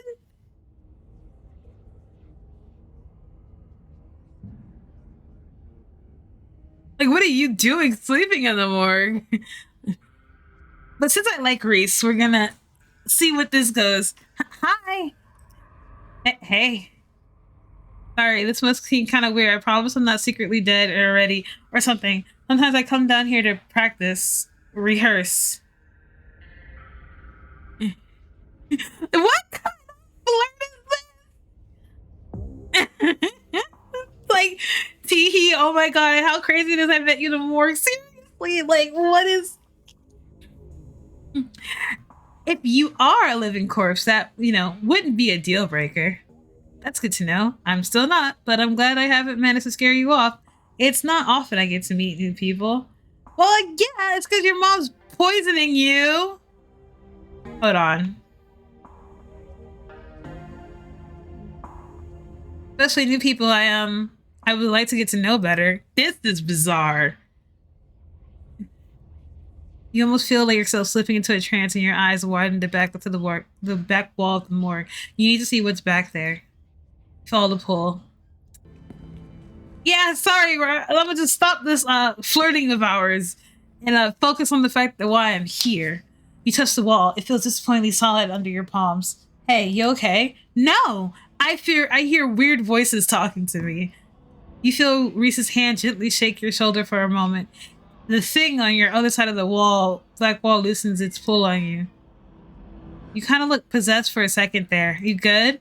No! Make him understand. Use your words. Don't let this fevers consume you. Be present in the moment. You inhale deeply and taking your surroundings. You can't help but notice that one of the body storage drawers is labeled Perline Scarlet.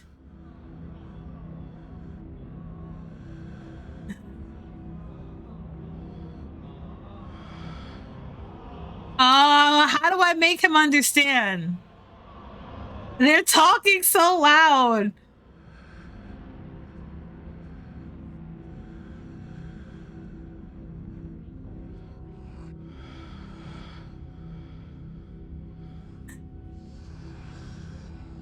There's some bit of story that says it's also associated and they've been giving me visions and I can sense the other side of the wall. I need to see it. That sounds crazy.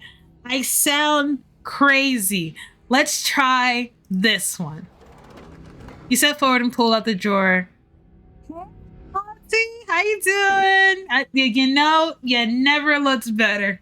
This is your Aunt Perline, Cole Brown of her Scarlet Mines and local she-devil that seemed no one, not even her own daughter, were able to mourn. This is not the first curse you've seen, but it feels like it's the same as any other. She's an empty body now. The warmth and energy of her life now dissipated. The same as your mother was, and the same way you'll be one day. The cold air raises from her bluish skin and her vacant filming eyes staring up at nothing. You try to imagine what she might have looked like alive and breathing, a thing subtly insults at the townsfolk, but it's hard to picture any expression on a face so stiff and cold with death. Making sure she didn't walk off?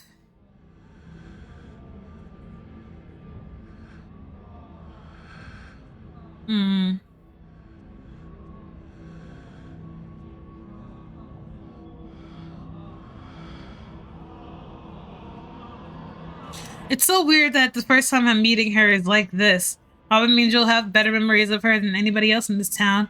If what I've heard about her is true. I've only met her a couple times. She's never said anything, but she didn't have to. Her look was enough, like a cockroach that was scurried away off to her shoe. Haven't seen what you saw there? You slid the door back closed. Alright.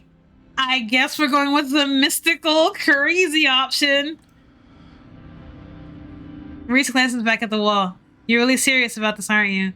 This is probably a bad idea, but oh my god, you believe me.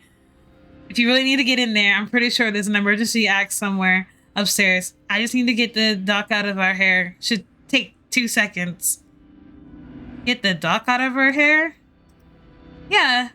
If I say I'm sick and need something, she'll drop whatever she's doing and do it for me. Surefire way to get her out of the house. And most of the time, it's true anyway. Wow, manipulating her using your illness. Classy. Use what you get, what you need. No shame in that. It's just... I mean, I believe your mom's poisoning you, but, you know, whatever.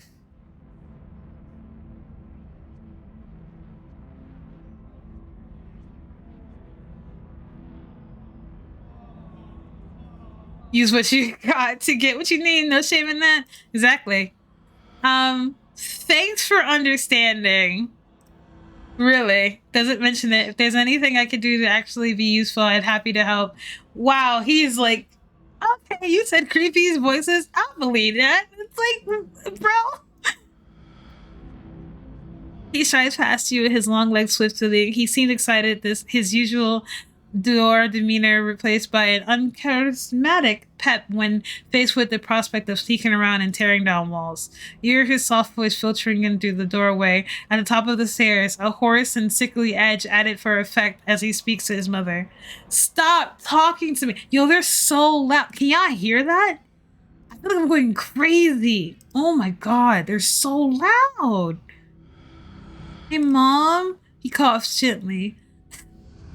Reese, I didn't know you were awake. I still feel like shit, but I can finally try to keep some juice down. It looks like we're all out, though. Really? I thought I just picked some up. I got an errand to run in the main street anyway. I'll go pick up some orange juice and some ginger ale, too. That would be awesome. Sorry to ask. I know you're busy. It's no problem. It doesn't take long. Don't do anything too studious while I'm gone. Just lie in bed until I get back. Thanks, Mom. I'll take it easy. You hear her footsteps down the hall, and then the footsteps opening and closing. It worked! The dramatic grasp left his voice, excitement raising in its place. Come on up. We don't have long until she's back. As you step out of the morgue, you relax. An extra space between you and the carving has been weakened. Its hold on you. With that, your desperation to claw your way through the wall and unveil it. It's one of those emergency fire axes, so it'd be pretty obvious wherever it is, though. I'm not sure where she'd be keeping it. I'll show you around. Let's try to the doc's office first. You make your way to the doorway and a now vacant office. You don't see an axe in here. He's right. A curiouser glance reveals nothing but stacks of paper and cabinets of medical supplies. But something on the desk catches your eye. Some sort of records with your family's name on them. I'm nosy. Reese stops in the doorway, turning to watch you leaf through the documents. Find something interesting? They're your family's death certificates. Let's start with my aunt. Cause of death, sleep apnea, discovered by her daughter, Tabitha Chrysanthemum. I literally was just talking about this today, where I'm like, what if you name somebody Chrysanthemum? How messed up would that be for your child? Because imagine teaching your child how to spell that. That is ridiculous. Beautiful name, but ridiculous to teach someone. No, obviously, perform.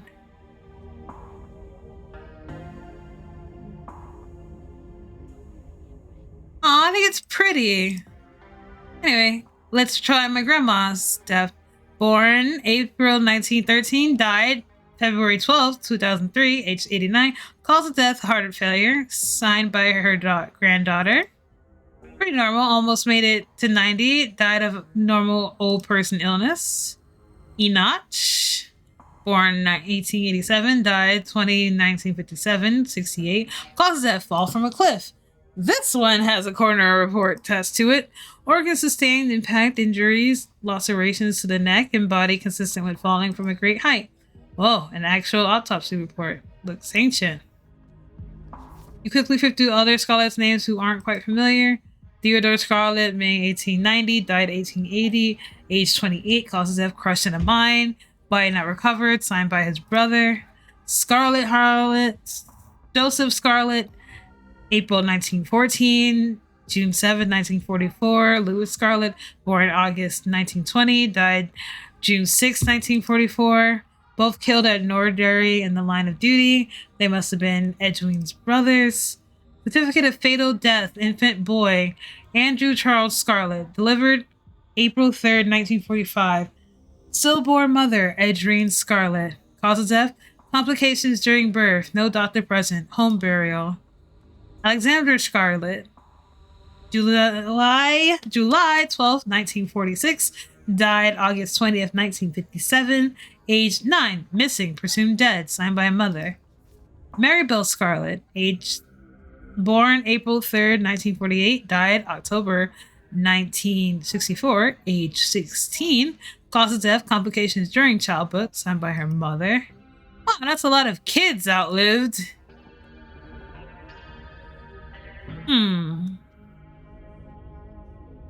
Release Fives flicker to the doorway, and a second later you hear the sound of the front door handle being turned. His hands on your shoulder. Before you even register what's happening, you push back in the view of the door. Oh no, we ran out of time. We're still supposed to not be here. We gotta hide. He hears the door, close the door, monitoring you. You slip inside and squish yourself. It took her that quickly? Reaches on your heels. Come and hide with me. He looks so skinny. He needs to have like a sandwich. Let him in. Huh? Together you listen to the dog make her way into some dorm room later to the clinic. In the hiding closet, you hear aloud as if you expected Dr. Kelly to hear from whatever she's across the house. We better wait here a second, just in case. Wow, let's flirt in the middle of danger because, you know, nothing's better than flirting when we can literally get caught sneaking in a stranger into the house. Yeah, all right.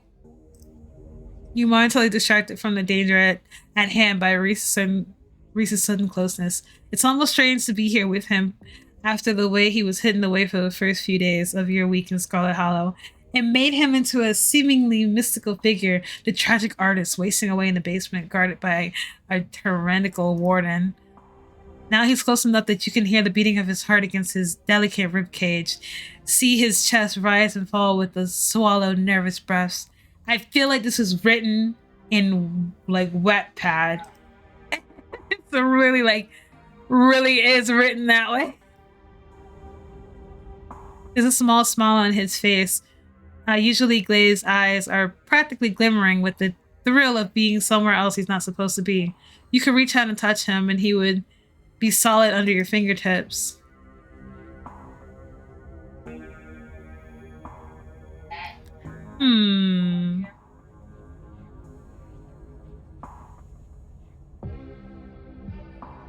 He's not scared. He's clearly excited. So I can be like, I can hear how fast your heart is beating. Reese's breath catches in his throat and he starts shaking slightly in gloom. Just nervous. Really? I thought you'd be excited.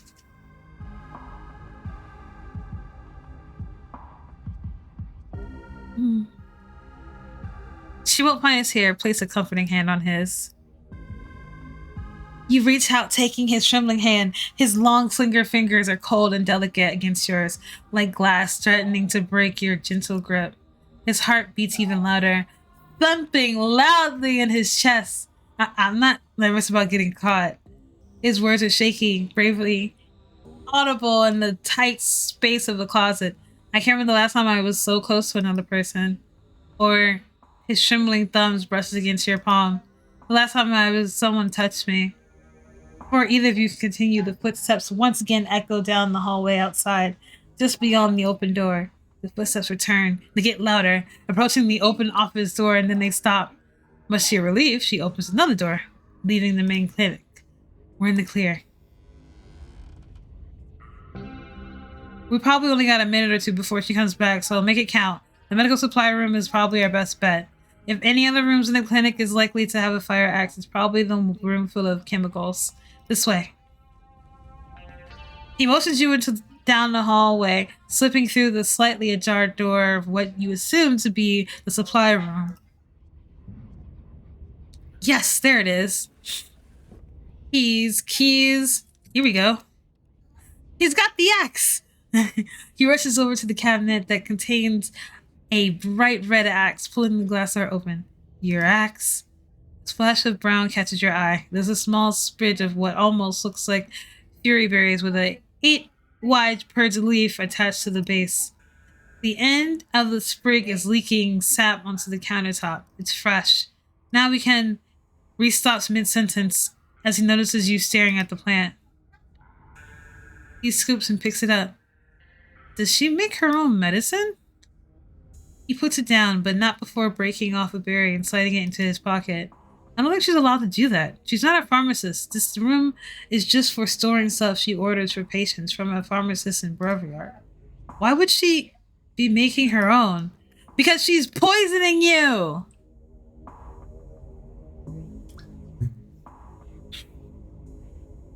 That was the door from the house. Come on, if we hear it, we can get you back downstairs. I'll run interference. Go downstairs, quick. You can hear her approaching now, floorboards creaking into the hallway to the other side of the office. You follow Reese's instructions, once again down to the basement stairs, letting the pull of your stone carving guide you back to the morgue.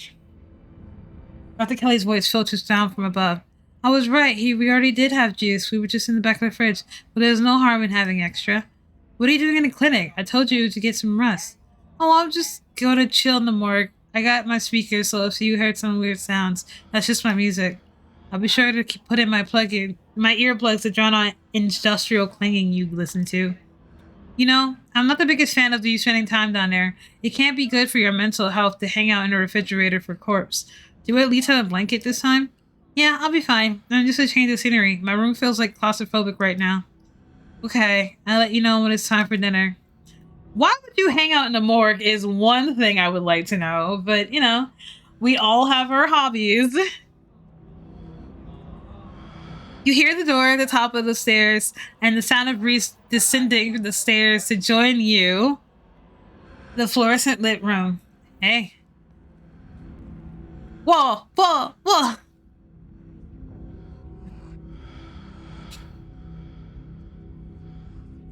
I should warn you, something spooky might happen when we break down that wall. Reese smiles. Good. Feel like I've been missing out lately. Stop asking questions. It's time to see what's on the other side of the wall. He didn't even ask the questions. Let's do this. Have at it. Oof. Ah. Oh, good. You approach the far of the end of the morgue and practically swinging through the air as you strike the wall. The first cut offers a surprising amount of resistance. There is some structure behind it, some wooded frame holding it in place, trying to stand between you and what awaits you on the other side.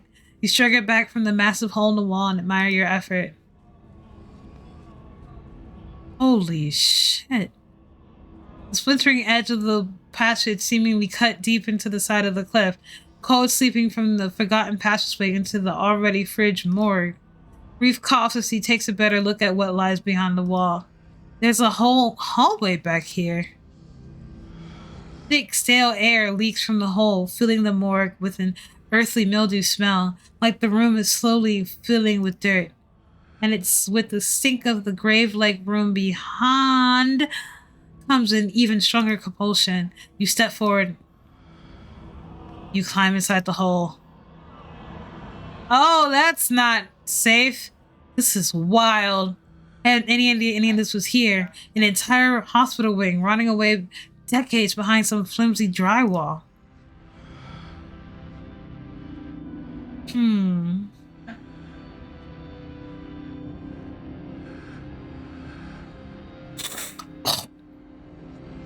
Someone doesn't want us to find these carvings. I wonder if it was whoever put them there or if it was someone else.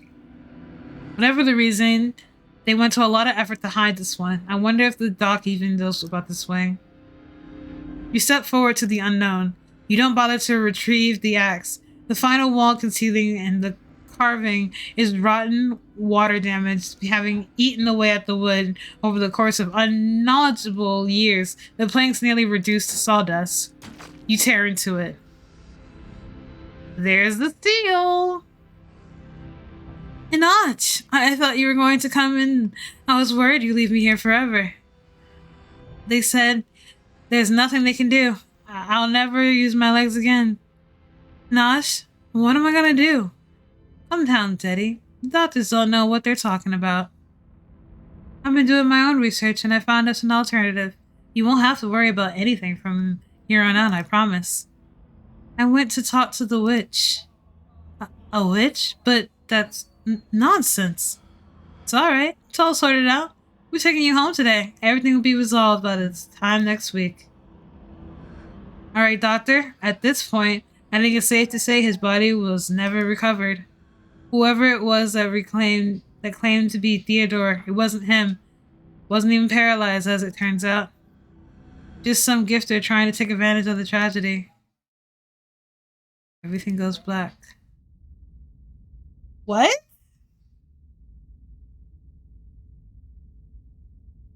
Huh. Your vision swim back into focus and takes a solid second to reorient yourself. You're in a familiar bed. Reese leans in from the far wall, eyeing you with a concerned curiosity. Hey, I was worried you slipped into a coma or something. You tore down a little wall like a wild animal, found some weird carvings and collapsed. I think you might have some sort of seizure. Are you okay?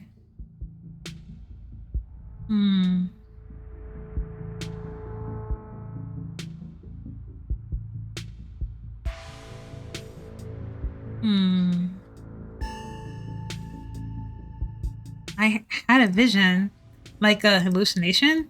I had those sometimes. Used to have a lot of them as teens. Always just weird little things, like my hands would look wrong, or my neck would seem too long, or the room would feel smaller.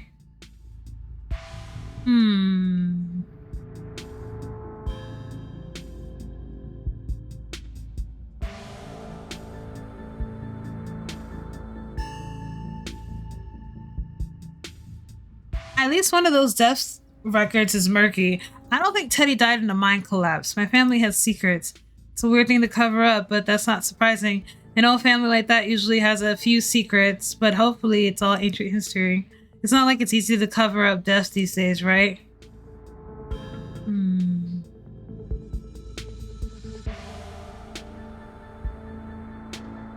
How did I get here? I carried you. Wish I'd been awake when you carried me. Ah, blush in his cheeks. I could always put a repeat performance if that's some sort of thing you like. He's cute.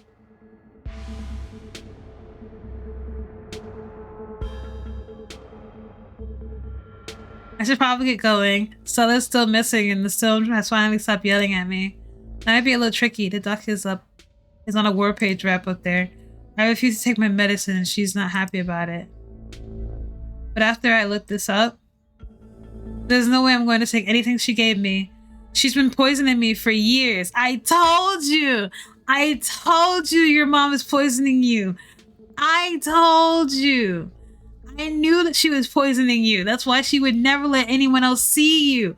Because for some reason, I don't know why she's poisoning you, but I know that she's poisoning you. I knew it was weird. I'm like, why is he stuck in here? Why won't she let him see anyone? If he's been this sick for this long, why won't she go let him see another doctor?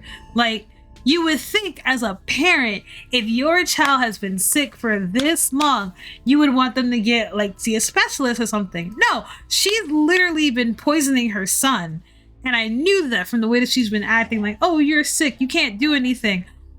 Why? Why can't he do anything? Why won't you let that something happen? You've been poisoning your kid, you weirdo!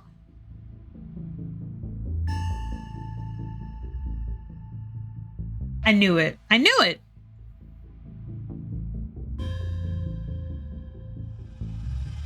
I've been thinking about what you said at dinner last night, and I don't see any possibility. It's only been a day since I stopped taking my pills, and I feel great. I went ahead and blocked my door so she can't get down here. Now I have to wait her out. I don't get why your mom poisoned you, though. I don't know. But the internet says this is a castor bean. It's used to make ricin, a super deadly poison that causes some of my exact symptoms. And death, usually. The thing I can't figure out is whether she's been trying to kill me slowly or she just likes keeping me sick enough to depend on her. Either way, I don't think I had an illness. I don't think the illness was me growing up and becoming less easy to control. She sure found a cure for that.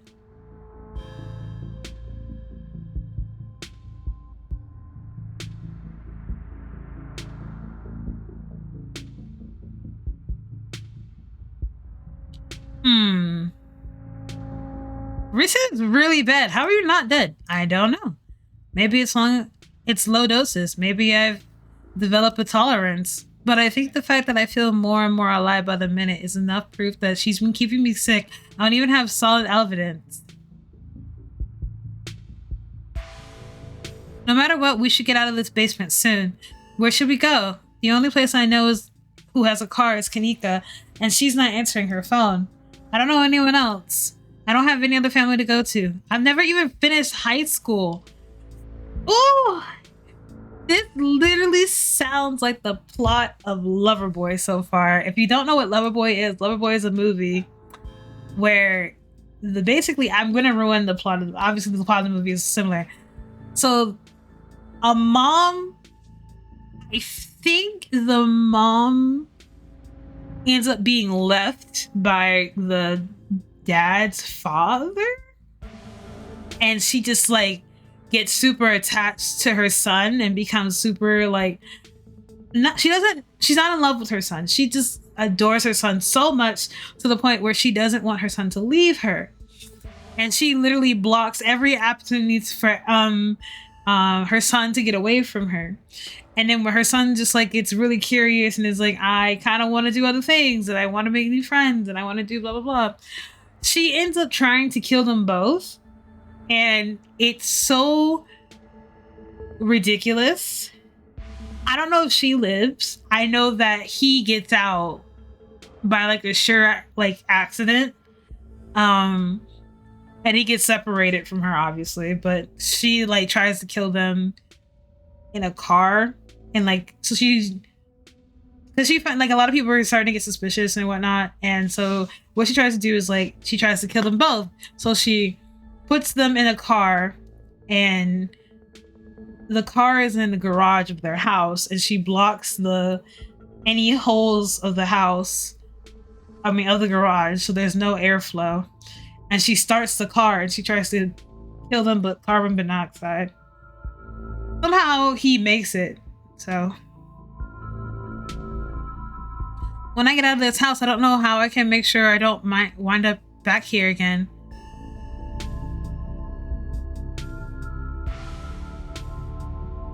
One step at a time. Let's just start by waiting out your mom and getting out of here. You shouldn't even call her my mom. As far as I'm concerned, she's forfeited that title. I don't think I could call her doctor. She's just some woman now. Can't wait for her to be in the rearview mirror for the rest of my life. We'll just see if we can wait her out. If she doesn't fall asleep by 10, we'll figure something else out. The windows are supposed to be shatterproof, which she's always said was for burglars. Now I assume it's yet another way to keep me boxed in. But we can try to break them anyway. The distraction seems like a good idea. As you probably could tell, I'm a little jittery. Maybe it's the lack of poison in my system for the first time in years, or the fact that my whole perception of reality has been turned on its head. Probably a combo. It doesn't feel like awful, to be honest. Wow, I know you're having an essential crisis and your whole world has been turned upside down. You even found out that your mother has been absolutely a train wreck to you. You know, family trauma and all that jazz. But you know what will make you feel better? You know what could spice up that, that frown and turn that right upside down? Why don't you draw me? What is this game? Like, family trauma? That's funny. Everyone goes through it. Let's just draw me in the meantime and get past all that nonsense. What? So anyway, we're gonna have him draw me. If you're sure you're okay with sitting for a portrait, I'd love to draw you. Why is this an option? There's a quality to drawing that's almost like catching memories, as sappy as that probably sounds, but this could be a sort of a snapshot of night of my life turned around. It's definitely a memory worth holding on to. Sure, I'll get you a chair. You don't look creepy doing that at all.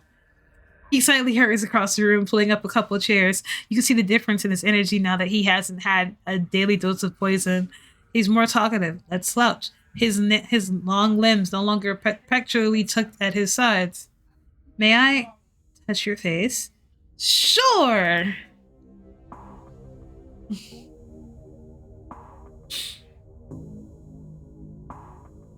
Sure. There's something about a half-dead guy that does it for me.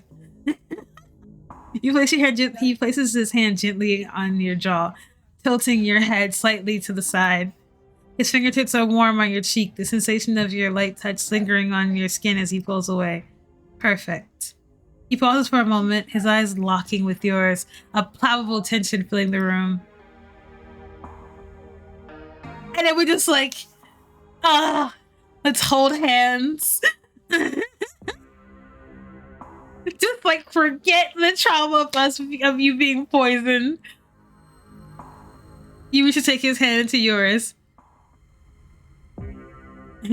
Let's just kiss in the middle of it all. I am moving extremely fast. Stare meaningful into your eyes.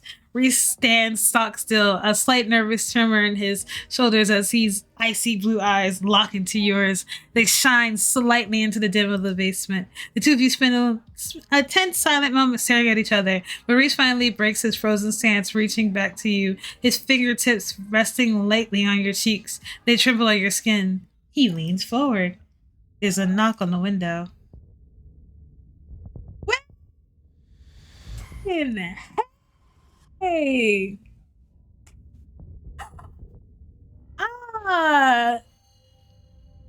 Cool. Hi. I'm here. Just so happy to see you. No, we don't get close to that thing. It's time to go home. The voice. I know that voice. It's who's been following you around. Oh, no. Without a word, Wayne starts pounding on his shattered roof window. Enemies upstairs, enemies outstairs. We're surrounded. Even if I go out like this house, I won't be safe. You won't be safe.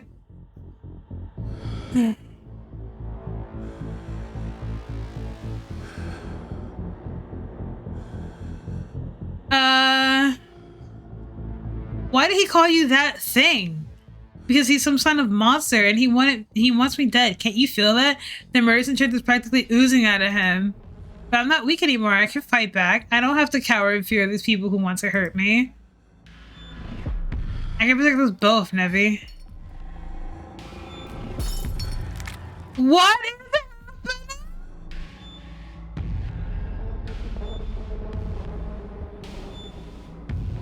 happening? Reese tears his clothes, paints bubbles from the carcass. His glyph figures is feeling themselves off in the two-dimensional world, invading yours, crawling up to the walls. Grab my hand, Wayne. I'll pull you out. Oh. So weird. Such a violence that changes the brewing inside of Rita's room finally comes at the manifest. The broken basement window is sealed off, but Wayne is along with it. I'm gonna run now. You should enough to know where you need to leave. You run upstairs. Ooh, they blocked the door by a chair, and they're blocked by something else too. Yeah, okay. And the remainder of painting awaits the artist's command. It's okay, stay right there. I can take care of this, and she'll be able to hurt us anymore. I'll be right back. Who is she? What's going on?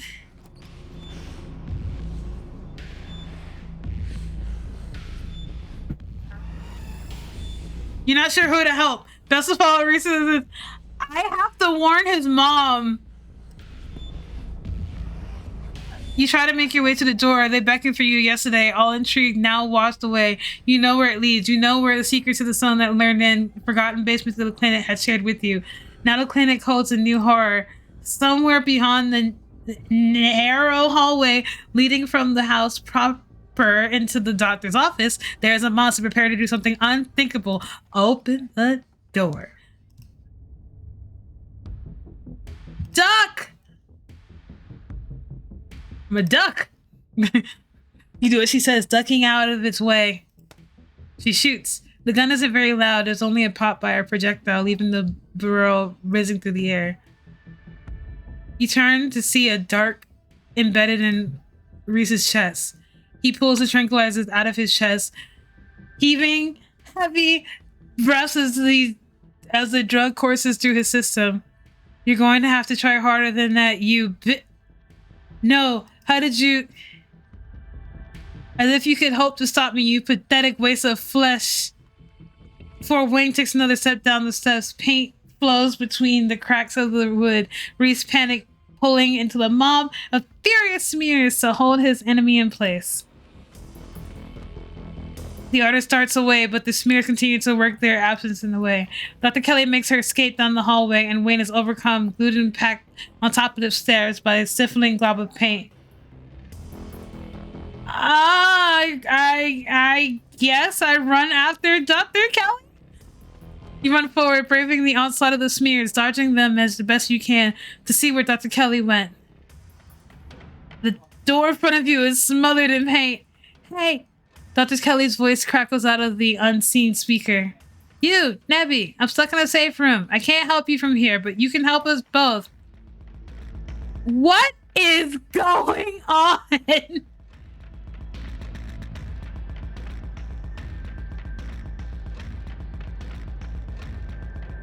I think you could probably put that together. I need you to get to the medical storage room. I'll give you further instructions when you get there.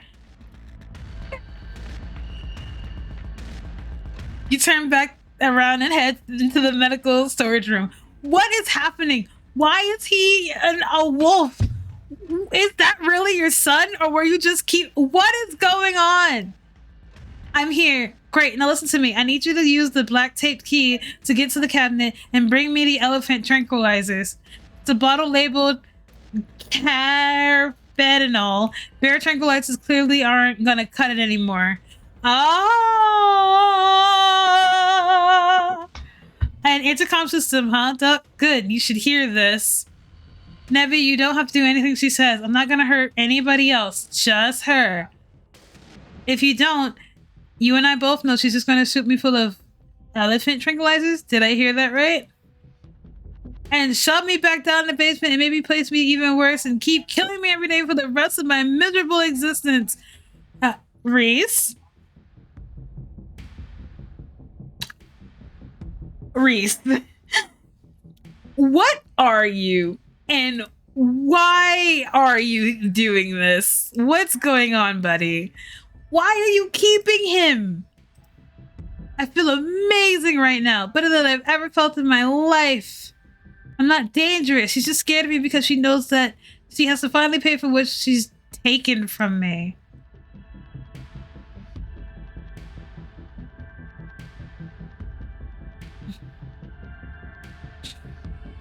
It's like, Wayne, help! I'm not gonna let you kill someone, Reese. Why not? She wasn't afraid I might die. Does she know those tranquilizers aren't going to kill me? Does she care? Trust me, Reese. I'm only gonna be I've always been careful with your medications. I want you to live. I love you. Tell yourself whatever lies you have to, Mom. If you wanted a good relationship, you had your chance, and you decided to convince me I was dying instead of letting me exist. Don't try to spin it like it's some kind of crime of passion now that the consequences are staring you in the... Enough. Reese cries out in pain. Oh, the hell did you do to my shoulder? You see, for the brief instant, something's coming out of Wayne's sleeve. There's a flash of pale yellow, and it's gone, slithering back into Wayne's clothes. I'll handle it. Try to get somewhere safe until then. Quick, grab the tranquilizers and head to the safe room. I grab the tranquilizers and I head for the safe room. I have no idea what's happening. This is brilliant. When she said somebody is not who they seem, I did not know she's meant Reese. You make your way into the medical room and back into the hallway. As you approach, Dr. Kelly leaves the door open, only slowly part of the mask painting ceiling is shut. Hurry, I don't think I can keep it open for long. Obviously not. Slip past her. She stomps on it, painted very solid splashes across the cement floor. Okay, so it sounds like Reese and your friend are still fighting. You'll probably have a few minutes before he gets here. Okay. Can we talk? What is this room? What is Reese? Why is he like that? Why were you keeping him at bay? Why didn't you just immediately kill him? What is going on? What is this room? Oh, old x-ray room. Lead walls. After I realized this whole situation was a possibility, I had the door reinforced with special remote control locks. Glad it finally came into handy. Let's talk, Reese. Yeah, I bet you have some questions. Go ahead, I have nothing left to hide. First and foremost, what is he? At first I thought it was some kind of werewolf, but if he is, he didn't follow any kind of the full rule moons or anything. Silver doesn't do shit to him, and you've seen what he looks like. It's just weird. I wish I could have examined him while he's fully transitioned. I've been fascinated to know what happens to him or what he does it. But he seems pretty hell-bent on ripping my throat out, so I guess I'll just have to remain a mystery. When did you find out? A little after he hit puberty. He had this unusual change in a few extra thickened nails, sharp teeth, elfish ears. I figured he might have some kind of genetic disorder. We had checked him out a few specialists, but there's nothing obviously wrong with him. Then we had an argument. He changed right in front of me. It was nothing like what he is now. Just a couple of inches of some facial abnormalities, enough to be noticeable. I was scared he could see that, and he stopped. I thought it was a one-off or maybe a hallucination, but the second time it wasn't subtle, and it didn't go away easy. Then when I knew for sure that it was something beyond my realm of expertise. Does he not know what he is? I've been medicating him since he was 12. We've only had 3 instances like this before. Maybe 4 on what count, depending on what counts. This is by far the worst. He doesn't seem to understand at first that he looks different, and that I'm sure to stay on top of his dosage, so he rarely ever does. But I've been preparing for this inevitably. He's an adult. There's only so much I can do to control him. Why did you start poisoning him? Can we stop calling it poison? Yes, it's poison, but the fact of him giving him poison was not me poisoning him. I was medicating his illness. It started when he was around 15. I've been giving him increasingly high doses of holopenin, but his body kept adapting and his systems became back, especially if he ever fought. I couldn't keep ordering all these drugs. It was already suspicious and I could risk losing my license, especially if anyone ever found out what I was using them for. Someone approached me with the solution, and I took it. I've been dealing with the emotional and mental consequences of the decisions ever since. Who approached you and what did they say? I don't want to talk about that woman. But screw it, I might die tonight, so sure, I'll tell you. It was... And that's all I have to say about that. Wait, what? Who was it? Am I not supposed to know now? Ugh. Was his dad similar? I wish I knew. Races just kind of happened. I wasn't seeing anyone. I just woke up pregnant one day. I know how impossible that sounds. I'm a doctor, for Christ's sakes. I keep having these weird dreams, almost like sleep paralysis episodes. Romantic sleep paralysis episodes. They're actually kind of sweet, but they were just dreams. But then all this of my period stopped. I got morning sickness, and roughly 9 months later, you woke up with a lichen demon baby? Oh yeah, that's the dream. Reese. The relationship between you seems difficult, you know? Yeah, you could say that. he's so much as a cute kid, but when I found out I was pregnant, I was terrified. I didn't even know if I'd be ready. But he made me loving a mom. It's not like I was going to be a sunshine roses forever. No matter what, kids grow up and they change, sometimes for the worse. Basically, she had sex with a sleep paralysis demon and had a baby. This is the bad. That's the part of being a mom too. Doing what you can to make sure your child brought into the world isn't going to go around eating people. How you know he's dangerous? Well, he wants to murder me, so that's clue number one. It's not like he's usually a violent kid. He's just sad. Every now and then we butt heads, but it's usually when this side of him comes out. Imagine if this happens anytime he gets frustrated with anyone. Imagine he gets road rage one day and turns into a 12-foot monster with a million teeth. Rips somebody apart in the middle of the major metropolis area. Yeah, he's dangerous.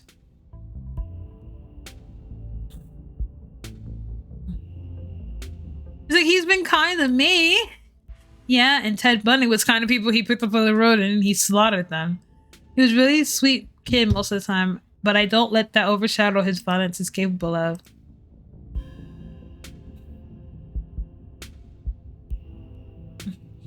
Yeah, while we're at it, is there anything else you're keeping from me?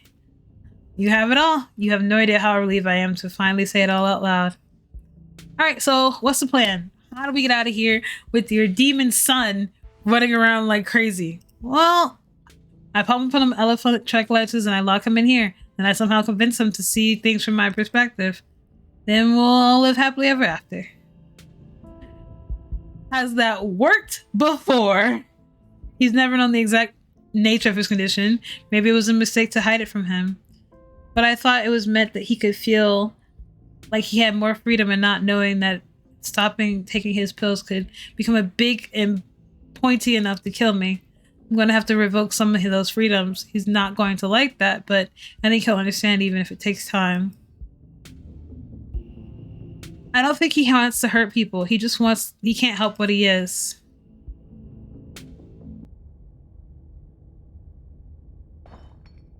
Oh, is he on his way? This might be game time. Oh, please let this work. I don't want them to die. Reese? Honey? Huh? Hey, buddy. What? Huh? Hi. Is this what you were so afraid of? Yep. Hand me the card license. This is our shot.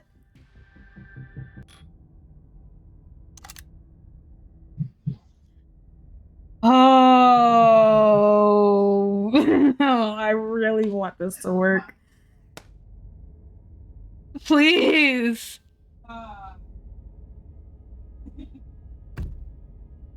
Thank God.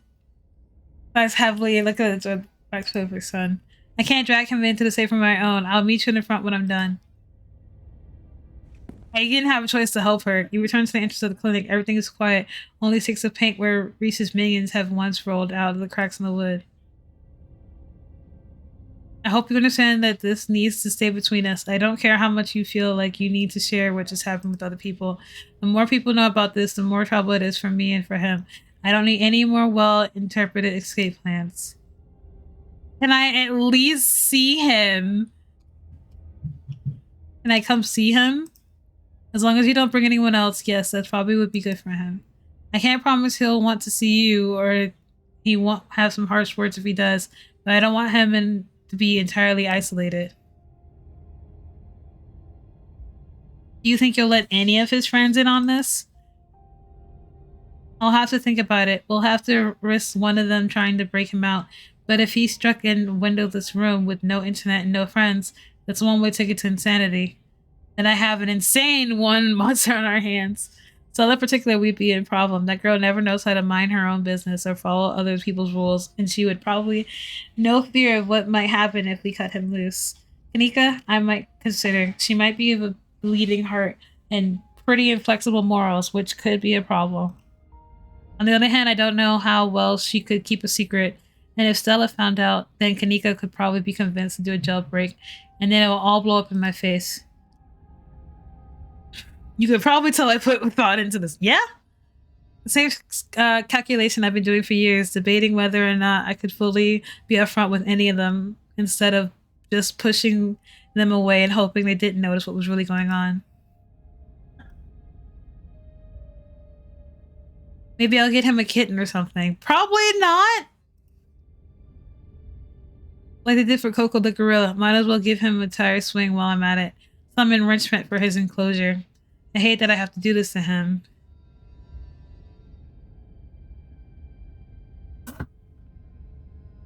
Hold on one sec.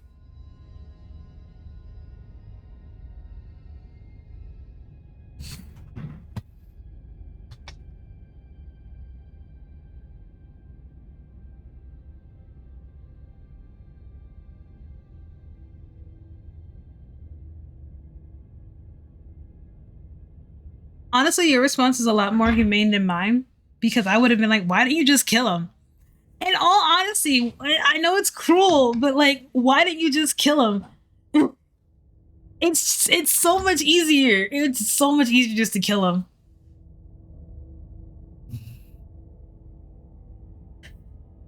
I know it's her kid, but it's like at the same time, you know that he'll never have a normal life. Like it's you have to make a decision to like I get it, but like I'm okay. He was I know he was that. Okay. No, he was that. I have my limits. I have my limits. I may be an alien, but I don't turn into a freakishly monster like that. It doesn't get any weird. Well, it doesn't get any weirder than this. I was joking. I was joking. I didn't know that he was seriously an undead monster. Oh. Anyway.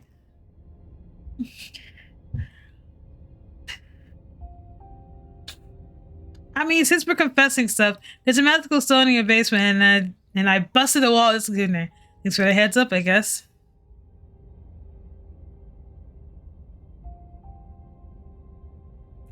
I feel so guilty. Join the club. But he was bound to figure it out sooner or later, I guess. I'm glad there's an extra pair of hands around. It could be gone a lot worse. As much as I love to stand around chatting, I have to get to work. Gotta clean the place as best as I can. Best for tomorrow. You should probably get back home. It's dark and I'm sure your cousins will be worried about you. I'm gonna hug her because I don't want her to feel like, it's I know she's going through it, so I want her to feel like she's not alone. No offense, but I'm not a hugger. See you later.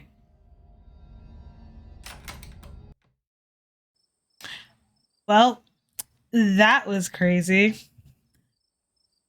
Everything that happened in this planet feels like almost a dream, and now that it's over, you realize how little it meshes with your understanding of the world. Gotta go home.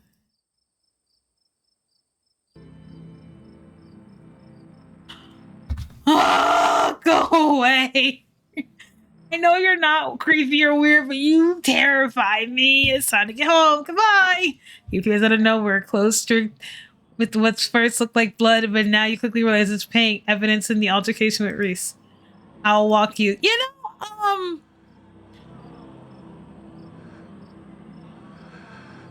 gonna just let you walk me home. Creepy man walks ahead of you in near complete silence.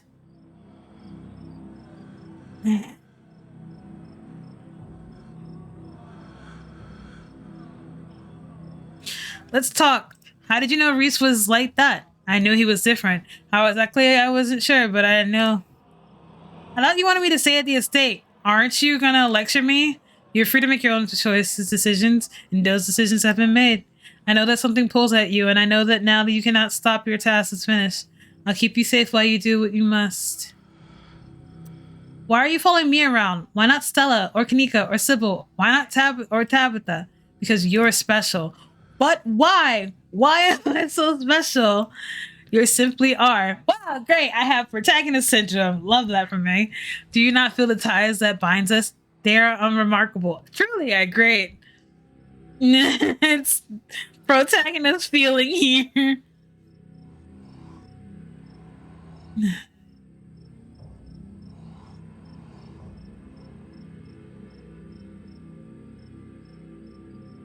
I don't want to flirt with Wayne. I know I can flirt with Wayne, but I don't want to flirt with Wayne.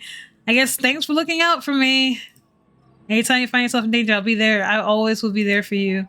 Don't need to keep coming up with new topics of conversation to fill the silence. You're tired. It's been a long night. You should rest. Well, thanks for breaking the fourth wall, Wayne. Stop standing here like that. I'm sure we'll see each other tomorrow. You try to spend time with that old building before you have to head into town. Tabitha won't be around. Too busy at the mines. Forbidden places won't be forbidden without her there to stop you.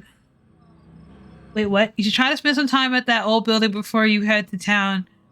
Tabitha won't be around. Too busy at the mines. Forbidden places won't be forbidden without her there to stop you.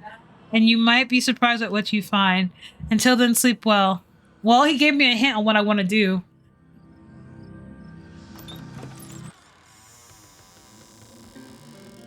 You're back. I was wondering if something happened to you or if you've forgotten about our ice cream plans.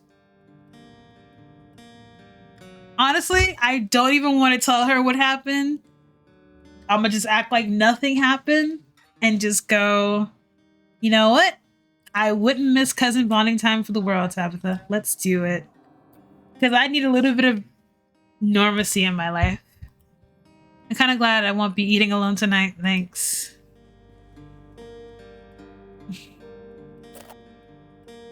She puts it on the table and wordsley dresses and another into your hands.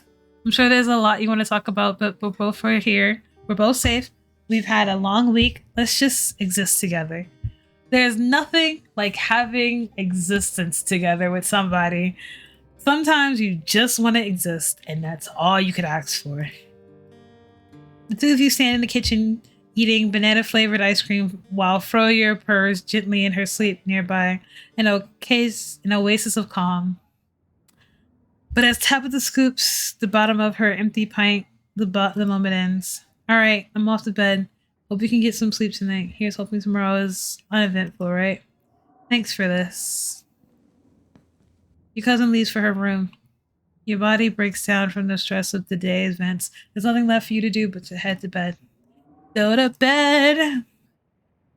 Lovely time we had. We didn't talk. We didn't have conversation. We just ate ice cream.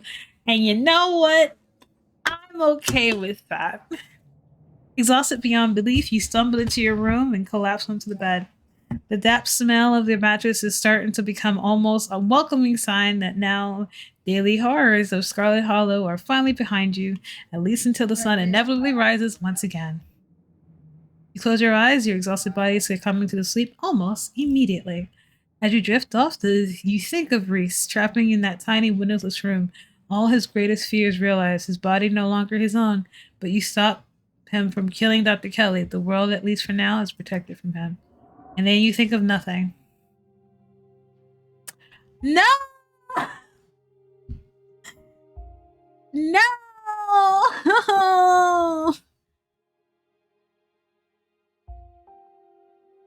Ah!